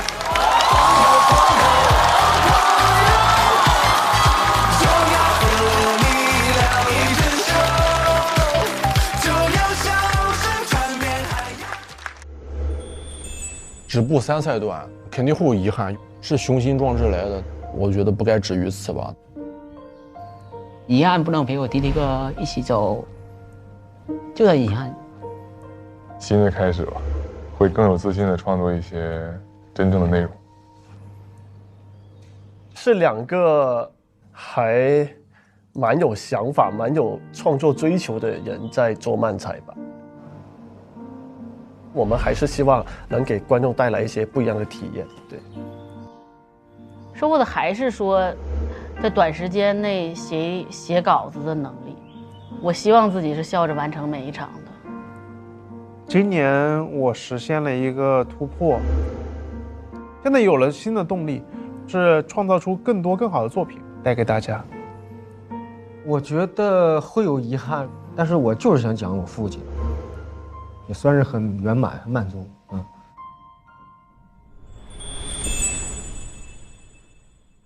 能不能写出比第1轮的第2轮更好的内容吧？我也想这个了，先去找乐子。李文哥哥写的，微信，我每天都是乐集。想问一下，我要怎么才能创作出对得起自己期待的作品？再坚持一下会好的。我们要不要坚持自己的风格呢？要不要呢？来，别放弃脱口秀。谢谢赵越，谢谢赵越。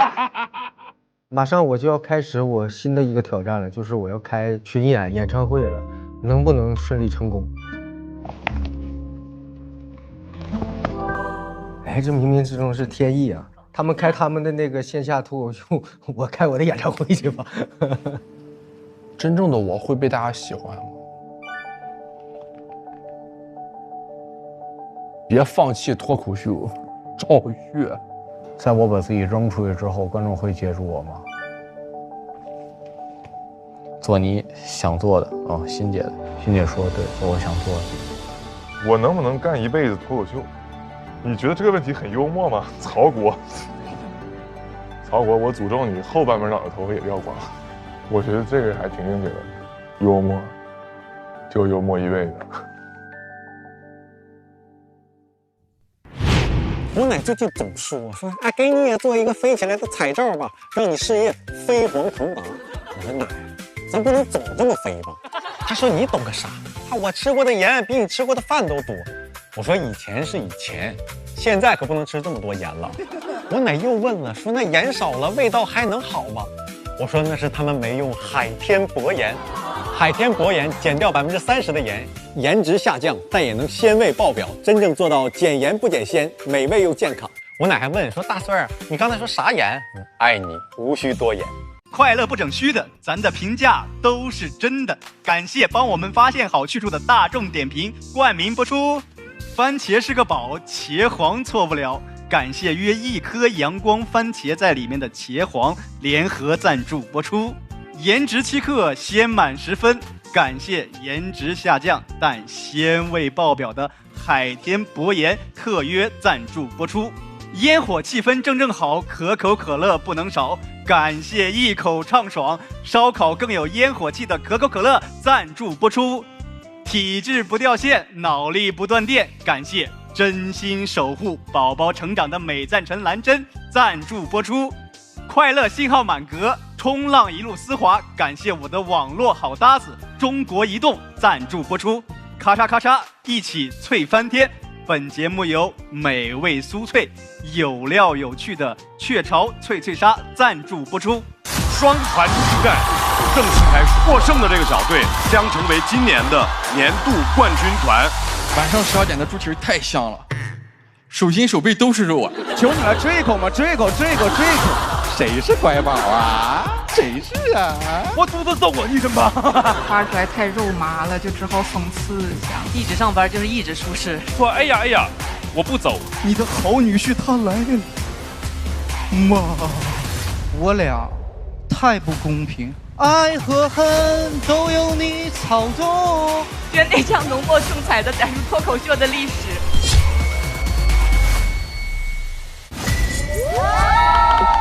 3位大厨各自为战，你们需要拿出看家本领，做一道最能代表你们实力的拿手好菜。哇，我燃起来了，燃起来了！我这到什么时候啊？所有选手们品尝一下他们的3道菜。哇塞，好吃，好吃，好吃！这个真绝了！本届厨神争霸大赛的最后获奖选手就是。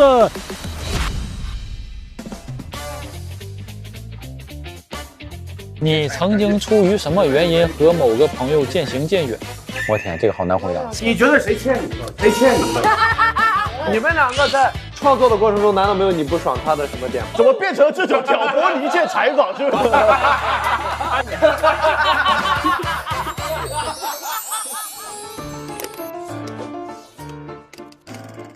干嘛？不知道，要祝你生日快乐了是吧？啊，不是啊，我关灯的时候非常尴尬，非常失败。祝你生日快乐！是不是开始了？我们有个预告呢，怎么？过生日了吧？过生日了。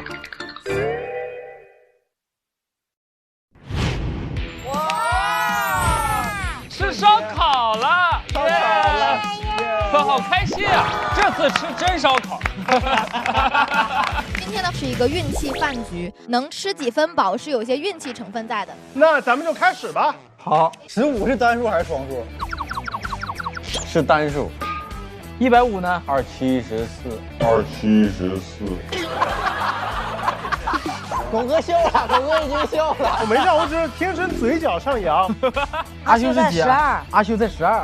不是，那你画到10号干嘛？跟不上，说了跟不上，我是全错，画那么像，哎呦，全错的，这就。今天的终极流放任务来了，今日全场消费由贴纸条最多的人买单。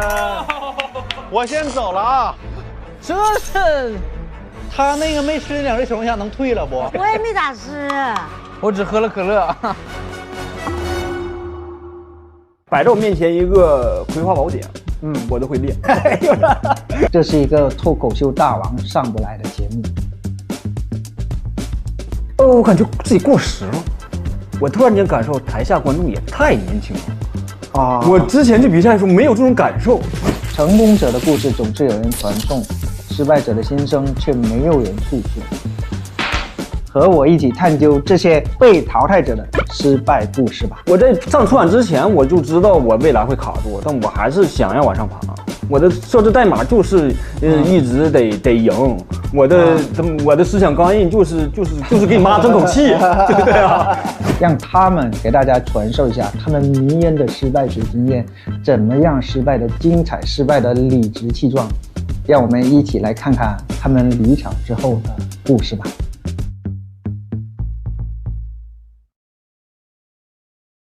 今天是4个怪人的聚会，火了，锻炼我的幽默神经元。让我失望的地方就是太公平了。他以为自己是皇族，以为必须捧他。打谷子的时候，谷子就飞到耳朵里面去了。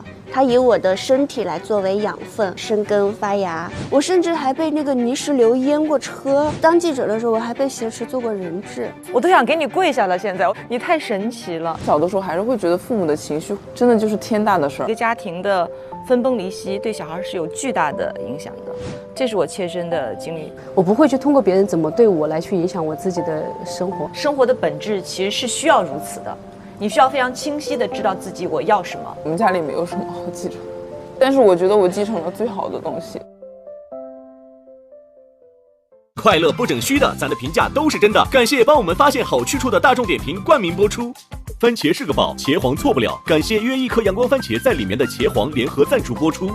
颜值7克，鲜满10分。感谢颜值下降但鲜味爆表的海天博颜特约赞助播出。一口畅爽，烧烤更有烟火气。本节目由可口可乐行业赞助播出。乳铁蛋白加乳脂球膜，助力宝宝体质双优。感谢真心守护宝宝成长的美蛋陈兰珍赞助播出。好网络就选中国移动。本节目由指定产品中国移动赞助播出。咔嚓咔嚓，一起脆翻天。本节目由美味酥脆、有料有趣的雀巢脆脆鲨赞助播出。托友全国巡演已经火热开启，打开效果小程序参与城市许愿，享优惠看演出。6月26日起，周5、周6中午12点正片更新，会员抢先看1周。周日中午12点段子加更，居然还有段子可以看。周1中午12点托友日记，大王动了夏天，围观合宿生活。周2中午12点托友好好玩公园，看脱口秀演员的游戏时间。周4中午12点离场之后，杨海源和托友们慢慢聊。8月5日起，每周3中午12点遇见他们第2季圆桌又开，鲁豫和更耀眼的他们。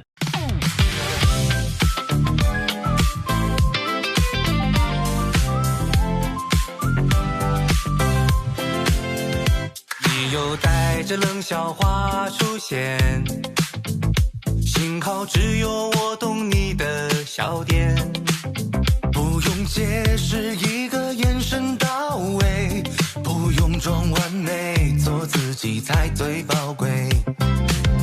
哦，拜托拜托，暂时忘掉一切，想记住你嘴角上扬瞬间，不用想明天，明天还很遥远，不知不觉又和你聊到凌晨3点。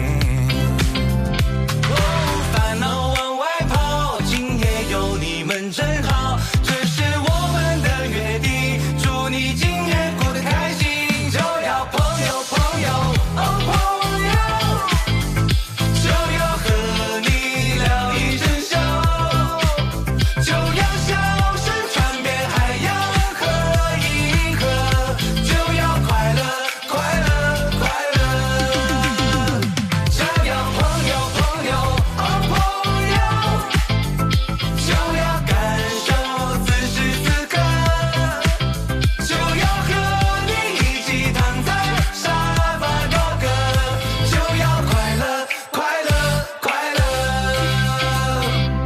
更多节目精彩资讯尽在新浪娱乐微博综艺、新浪综艺。感谢丽丽城传媒、天气通、新浪新闻、腾讯娱乐对本节目的大力支持。